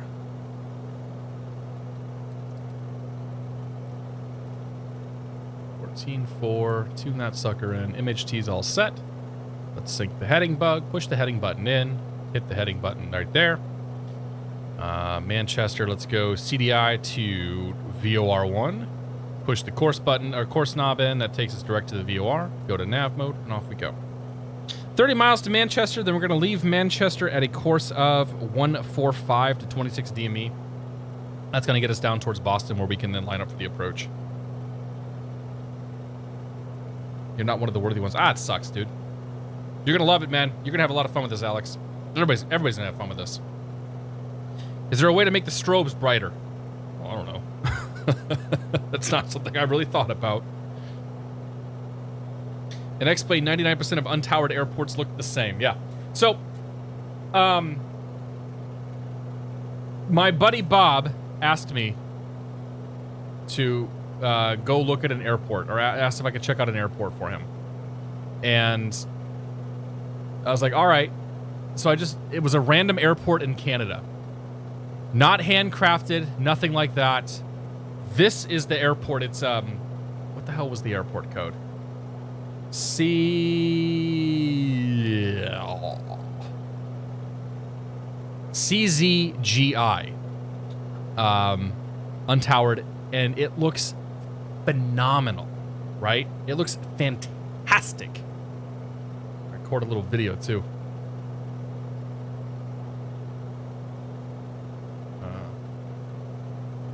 And it's just like, it's that kind of stuff. Like, why would I have ever gone to that airport? I wouldn't have, right? There's no reason why I would have before. Except that somebody's like, hey, you should check this out. Like, if you tuned in this morning, you know, JP took us out to Namibia. Like, when am I going to go to Namibia? And it was incredible. It's one of the most beautiful things I've seen in the sim yet. I was flying around the red dunes in Namibia. There you go. So just flying around this random ass airport, and man, it looks cool. Is the altimeter working to set the current air pressure? Yeah, the altimeter works. It's just I'm using custom weather, and the altimeter setting here is 2992. Never mind the gaps here. Like, there's going to be some issues with scenery tiles and some pop in and stuff like that. Again, this is all stuff that, you know, it's immersion breaking, but I'm willing to overlook it on account of how the airport itself looks amazing. Surrounded by all the trees in the middle of nowhere, Canada. Like, that's pretty okay. And also 60 frames while I was recording this too. So just like little things like that are what make me super, super, super excited. How was the aircraft lighting? That's a good question. There's the floodlights. Panel lights are on. Panel lights off. On, off, on, off, on. That's fine. There's a headlamp, I think. I haven't played around with it. I haven't done a lot of dark or night flying yet. That iCow was, I'll paste it in chat here. CZGI, Charlie Zulu Golf India. Excuse me.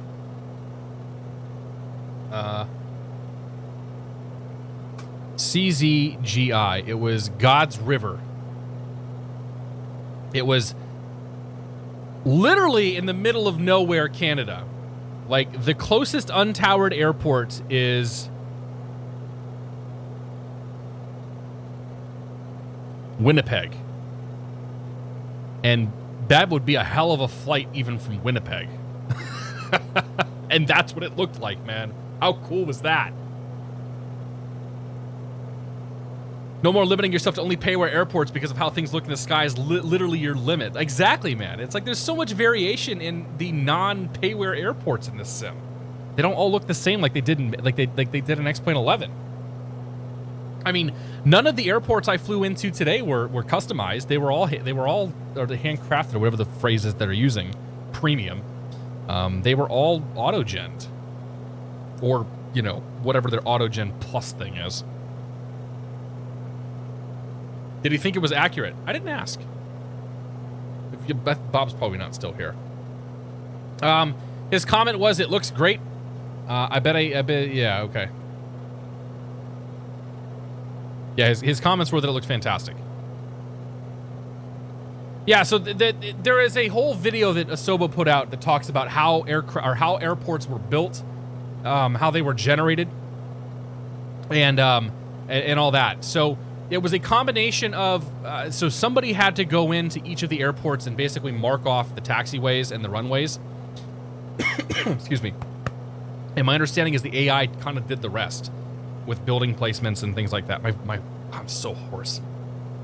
Streaming for 10 plus hours today. I'm dying. Oh, man. Yeah, so that my understanding is that somebody had to go touch all those airports. They mentioned in one of the press events that Orbex was actually involved with doing a lot of the worldwide airports and whatnot. So that's kind of cool. Mix in a water, right? Working on it. I'm working on. And we can do Oshkosh one of these days, Justin. Yeah. We're doing Boston tonight, though. I'm looking forward to this. Get a little golden hour action going here. We'll be down there soon enough. We're almost to Manchester. We're probably 15 minutes or so out. 15 miles from Manchester. Leave Manchester another 20 miles. Yeah, it would be 15, 20 minutes. A little bit of a late one tonight, but that's cool. It makes up for the early one this morning. Will the 1070 Ti with the Ryzen 5 2600 run it smoothly? I have no idea. I believe you have met the minimum specifications with that machine, so you should be able to run it in some way, shape, or form. The only machine I can confidently say will run this sim is a Ryzen 3900X with a 2080 Ti, 32 gigs of RAM, because that's the only machine I've tried to run it on. Outside of that, I have no idea.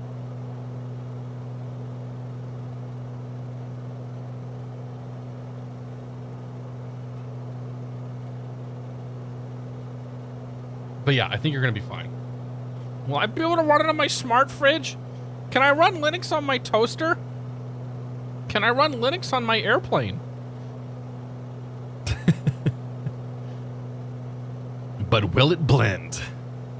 Undead Horror, man. I bust out the will it blend quite a bit, and none of my friends seem to realize or remember or understand or anything about will it blend, and it's kind of unfortunate.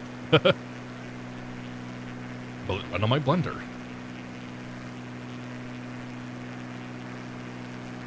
Why are the damn clouds so...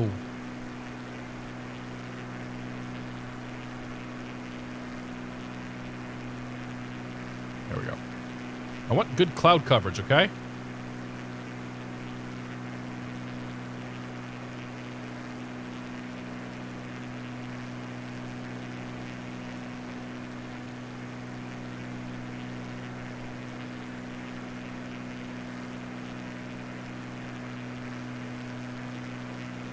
Can I also do visibility? Aerosol density. What is that? Precipitation?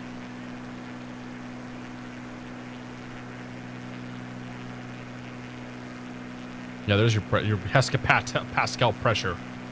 For whoever was asking about it. Snow depth.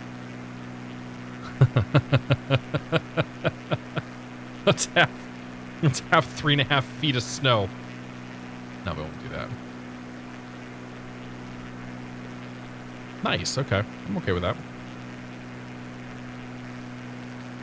Get a little bit of precip coming in there. It's good. I think that'll work. I don't know. Don't breathe this. How do you think the sim will look in a year's time? Hopefully it runs better and there's better avionics and we're running high quality aircraft or higher quality aircraft.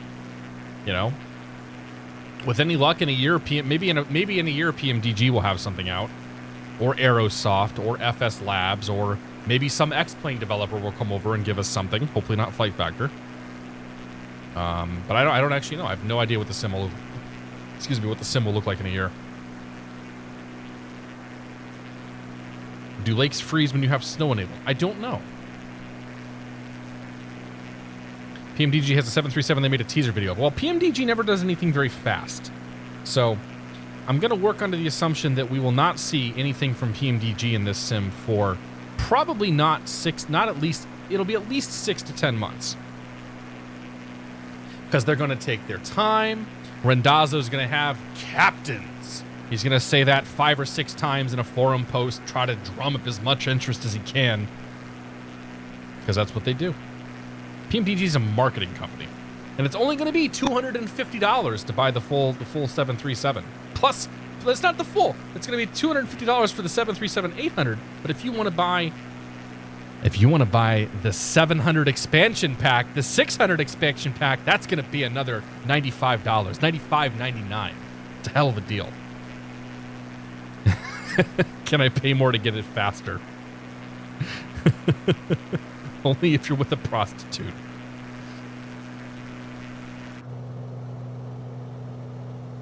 Only trigger on the outside of this plane is IRL. New Baron will have a long flash LED beacon and strobe. Oh, that's a good point, wouldn't it? Yeah. Don't forget the new cargo pack. You can buy the 737 freighter cargo pad. Only $70. With 1 free FedEx livery. Only thing I really dislike is that they will went up on price due to legal fees, and I'm thinking they will keep the same price. Legal fees, man? They said it was due to the increased development costs of Prepared. They're charging more because they can, is what it comes down to. People are going to pay for it. They know that. So they'll keep upping the prices until they hit a point where people won't pay for it anymore. It costs us to remove the window decals from the livery. I can only get so excited, says Ben. How you doing, Uber, by the way? Hey, Uber, have you run FS Economy yet? Works pretty damn well, dude, doesn't it? Oh, did I fly through? Did I fly through already? No, we're almost through. Okay, so I gotta fly out of here at oh geez, 1:45. So I'll just turn the course knob now. 1:45. Nope, that's not how we're gonna do it. We're gonna go heading mode. Turn right into this, or left, I should say, because there's station crossing.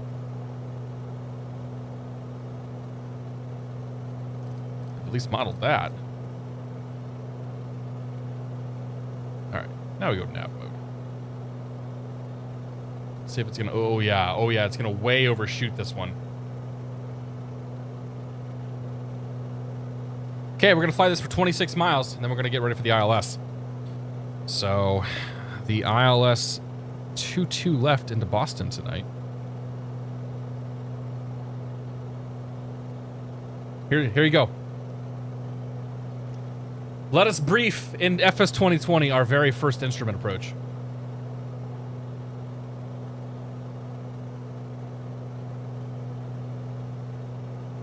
Brings a tear to my eye.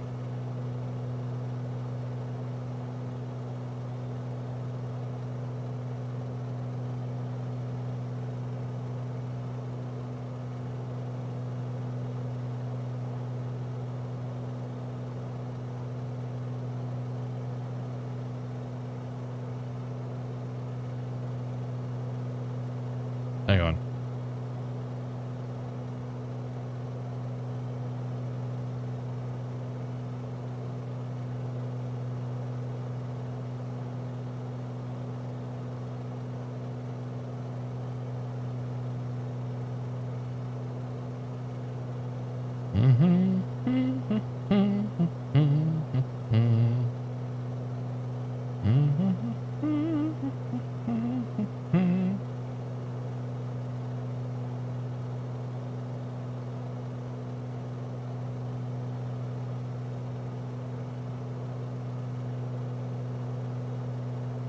We'll get there in a second. I gotta check something here.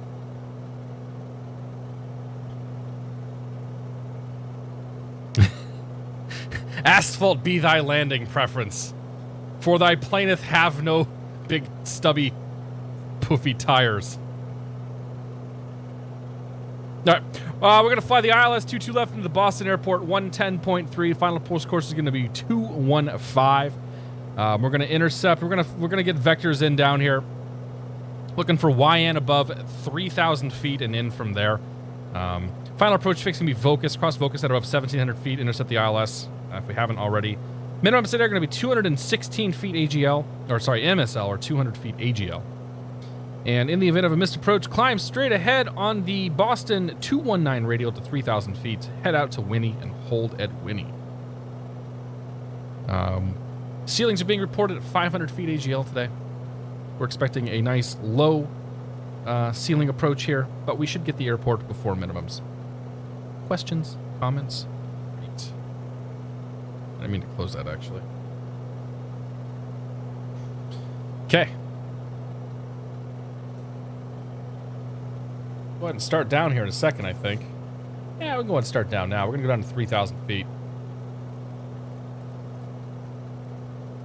Descend into the clouds. All right, 3,000 feet, vertical speed mode, nose down, 500 feet per minute. Add a little bit to the mixture here. We'll just leave the power in the way it is. Down we go.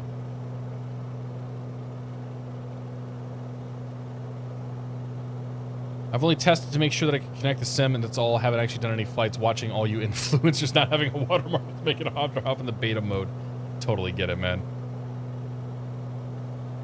Yeah, like I mentioned, Ben, before, when I was able to finally get rid of the damn watermark, my enjoyment of the sim went up exponentially. Blessed by thy name. Yes. In VNAV we trust! Get out of here, Nightbird. Out. Out. We don't need a VNAV here. I guess autopilot issues are probably rated a full IFR approach. So I don't know what the autopilot issues are. This is my first time doing anything with the autopilot, so I can't speak to that.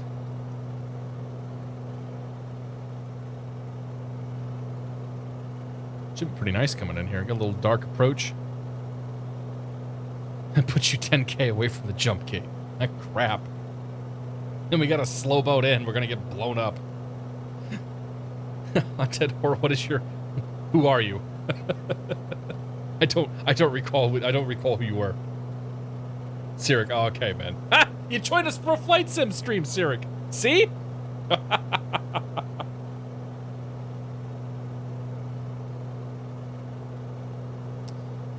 It was fine when I didn't notice the difference. Seeing it without the watermark makes it hard to ignore, right? Look at this. Look how good it looks.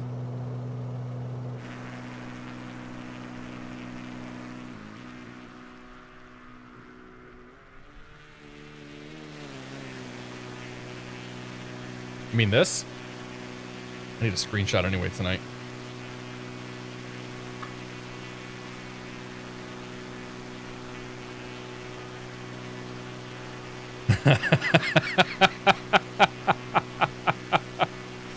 The scattering is real good. Eve would wreck it. Oh, okay. I'll wait till we drop in the clouds here in a second.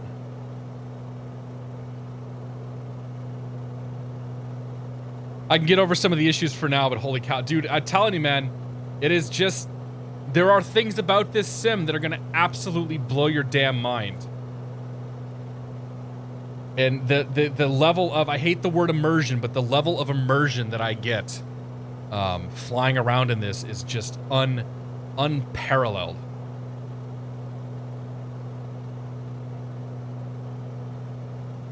Here we go. Whee! Oh, not quite. Almost.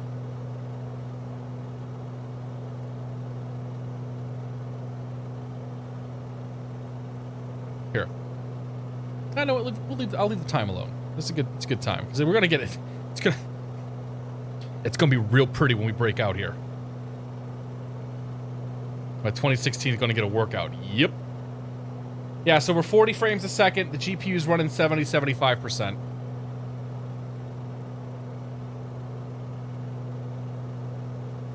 All right, 4,200 for 3,000 feet.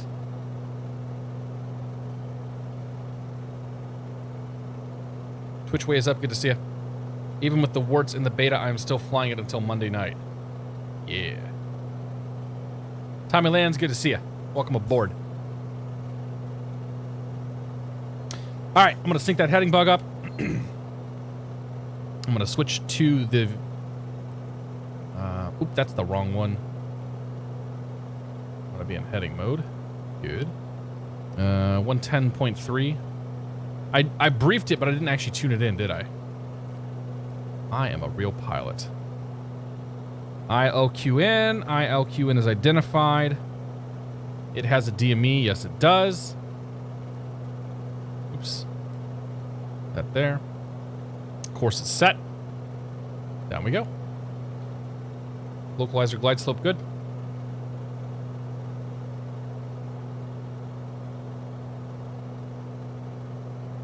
And for now, we monitor.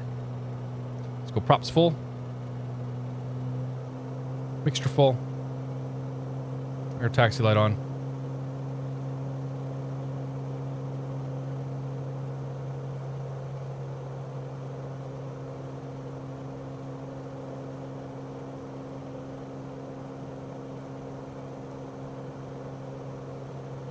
A little choppiness here. Got some assets or something loaded in, I think.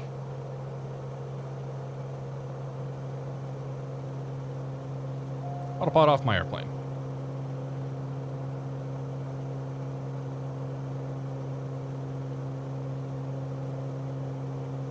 Okay, with 3,300 for 3,000 feet, holding this heading. I'm going to turn myself in so slightly, put myself on a nice intercept course here. Let's go to 1670.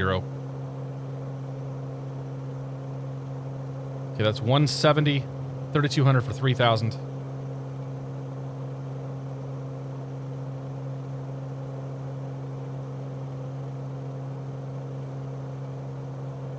I'm going to switch tanks real quick.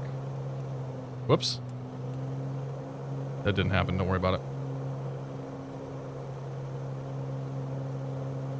Okay, there's 3,000. 170 for 3,000. Now we're going to wait for the localizer to come in.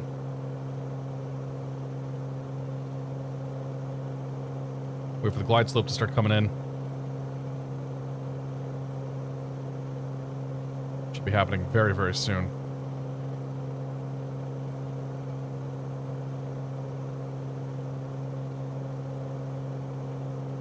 Yeah, that was the null tank.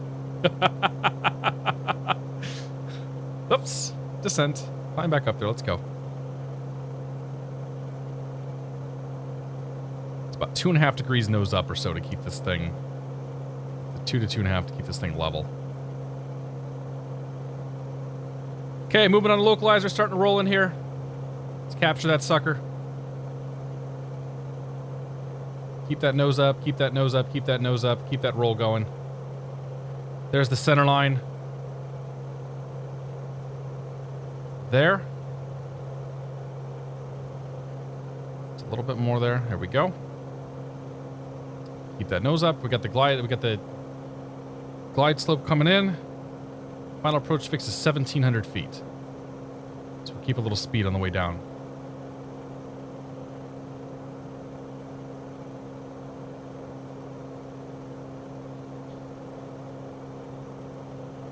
Keep that nose up, keep that altitude.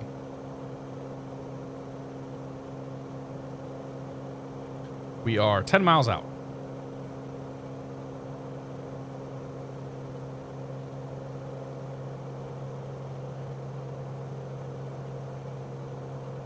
It's 1 dot.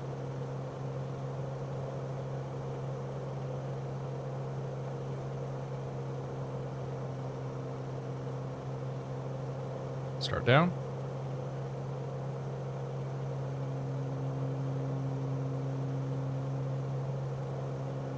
Still left a center line. Line her back up. Keep it coming down.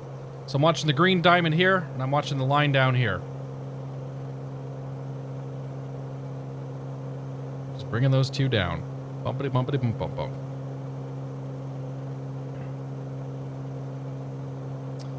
Final approach fix, 1,700. Minimums are 215-ish. 216.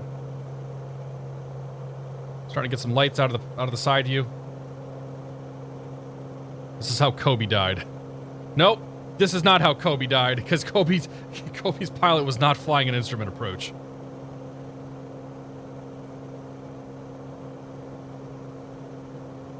$2,300, $1,700 are Final approach fix, 215 are minimums.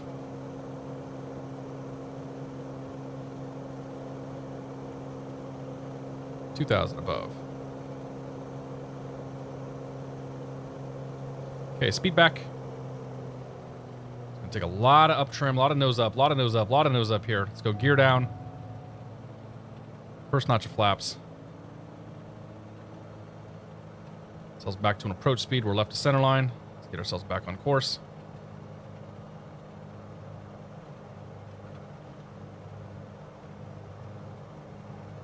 This is fun.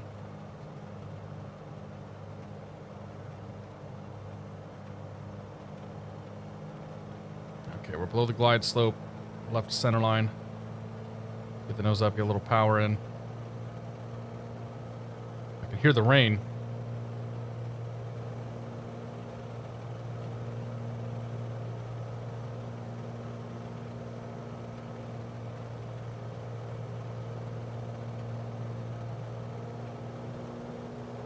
Man, the plane got so draggy when I pulled the gear and the flaps out.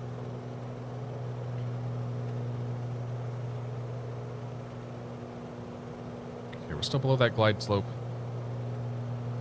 Let's get that nose up there, get her back in. Go for about 90 knots. There you go. 90.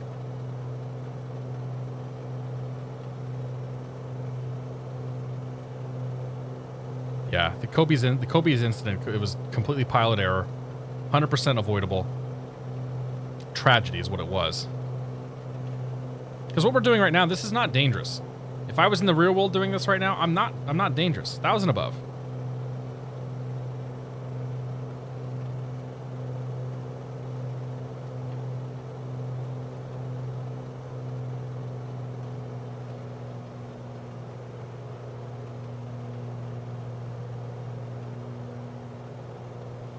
Keeping those lines centered up, keeping that needle, keeping that diamond centered up. I got my synthetic vision. I can see the runways out there. 800.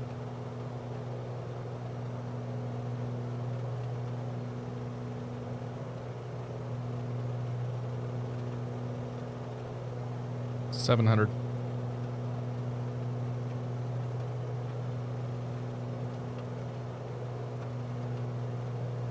As we get closer to the airport, the needles become more sensitive, so we need to make smaller and smaller changes so that we're not chasing them. There's 600.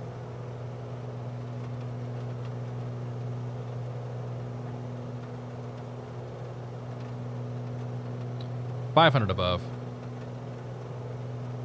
Starting to look occasionally outside now to look for lights. 400 above.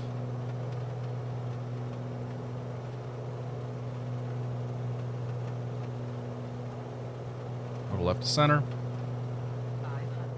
500 is checked. 300 above. Game. There we go. Lights. 200 above.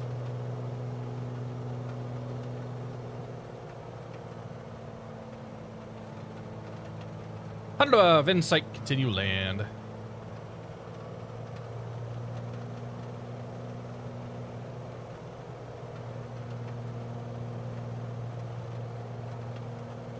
Windy.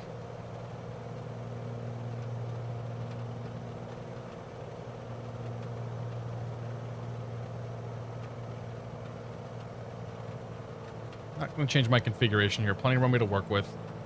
No reason to add more flaps. Make an excessive change of speed. Let's get her down there.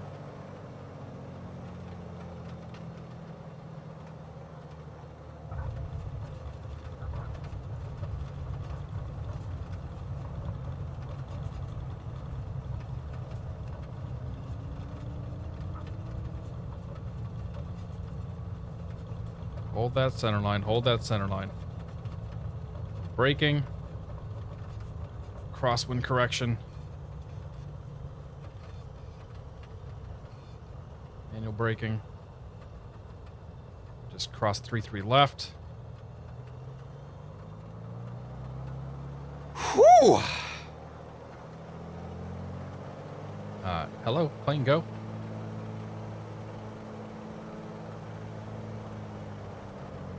Helipod, good to see you, man. I'm having a good time, man. Retard. I'm doing very well. Star Summer, thank you very much for your support. Welcome to the Beer of the Month Club. Cheers. Welcome to Boston, folks. We made it. How was that? That was fun. That was super fun, man. I think that's like the first legit instrument approach I've flown. Well, maybe the second one. I flew an ILS into LAX a couple weeks ago into the marine layer.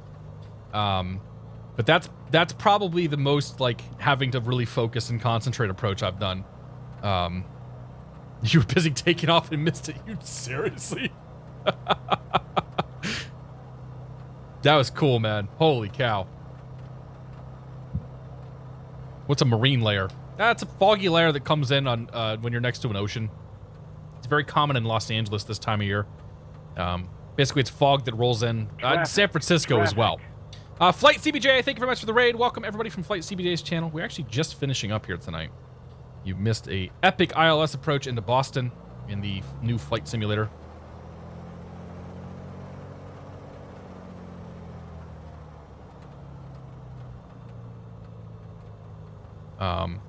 Yeah, so it's a foggy layer. It's common in Los Angeles. It's common in San Francisco. Basically, any kind of coastal city that's sort of dry and a little on the warm side, you'll see it happen. And it's just a big fog layer that rolls in, and then it usually burns off by like 10 or 11 o'clock.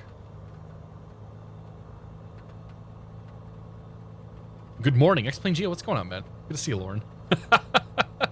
Yeah, I got to get some sleep, man. My kid's gonna be waking up in 6 hours. God, that was fun. That was freaking awesome. Have I seen DC? I haven't been to DC yet, no.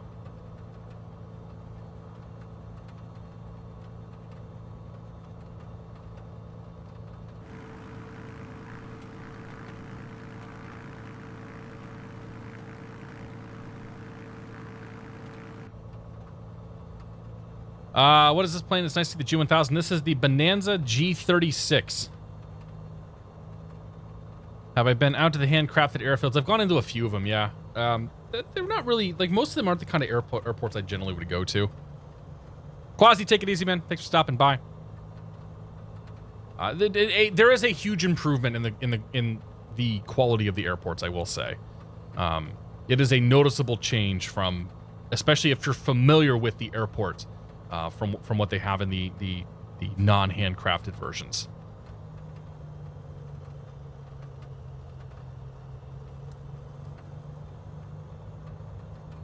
It's raining pretty good out here, isn't it?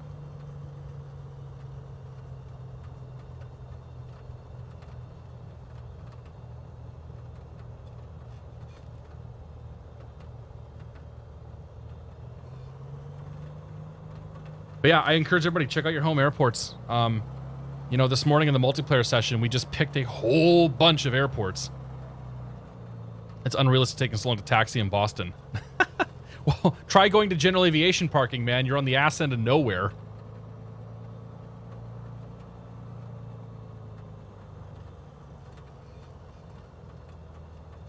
All right. Let's see here. Park brake. Done. Throw beacon, nav, flood. Oop, nope. Let me turn the floodlights on for now.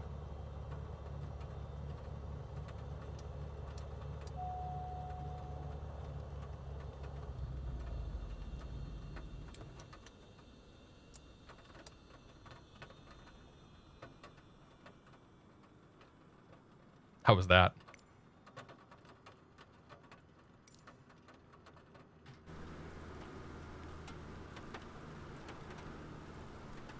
That was fun.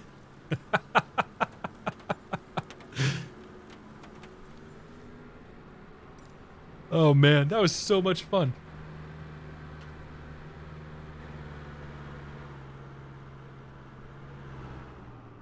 Can we see Wellington land? No, I'm done for the night, man. It's 12:30 in the morning. I gotta go to bed. Finish my wine and go to bed. Get this thing uploaded. Boston. Folks. Next stream is on Monday, yes. I definitely will not be streaming tomorrow. I've got other stuff to do tomorrow. thank you all for coming out tonight. Come back Monday. We're going to probably do some more instrument flying, some more kind of this sort of stuff. Maybe some more FS economy stuff as well. Thank you so much for coming out tonight. Everybody who came in from Flight CJB's channel, or CBJ, sorry, Flight CBJ, and everybody from Cyanide's channel. Welcome aboard, guys. I hope you guys enjoyed it tonight, and gals. And we'll be live again Monday night, 8 o'clock Eastern time, with more of this kind of crap. And we'll be live on Wednesday. So if you're getting the sim Wednesday, we're gonna try to do a big group flight, and have a good time from there. So have a great weekend, folks. Go find some other content creators. Go say hi to them. Find some people who aren't into flight sims normally, and see and absorb how they're having so much fun. And we'll see you soon. So have a good night. I'll put some music on for this one. How about that? Go with this one. All right, folks. We'll see you soon.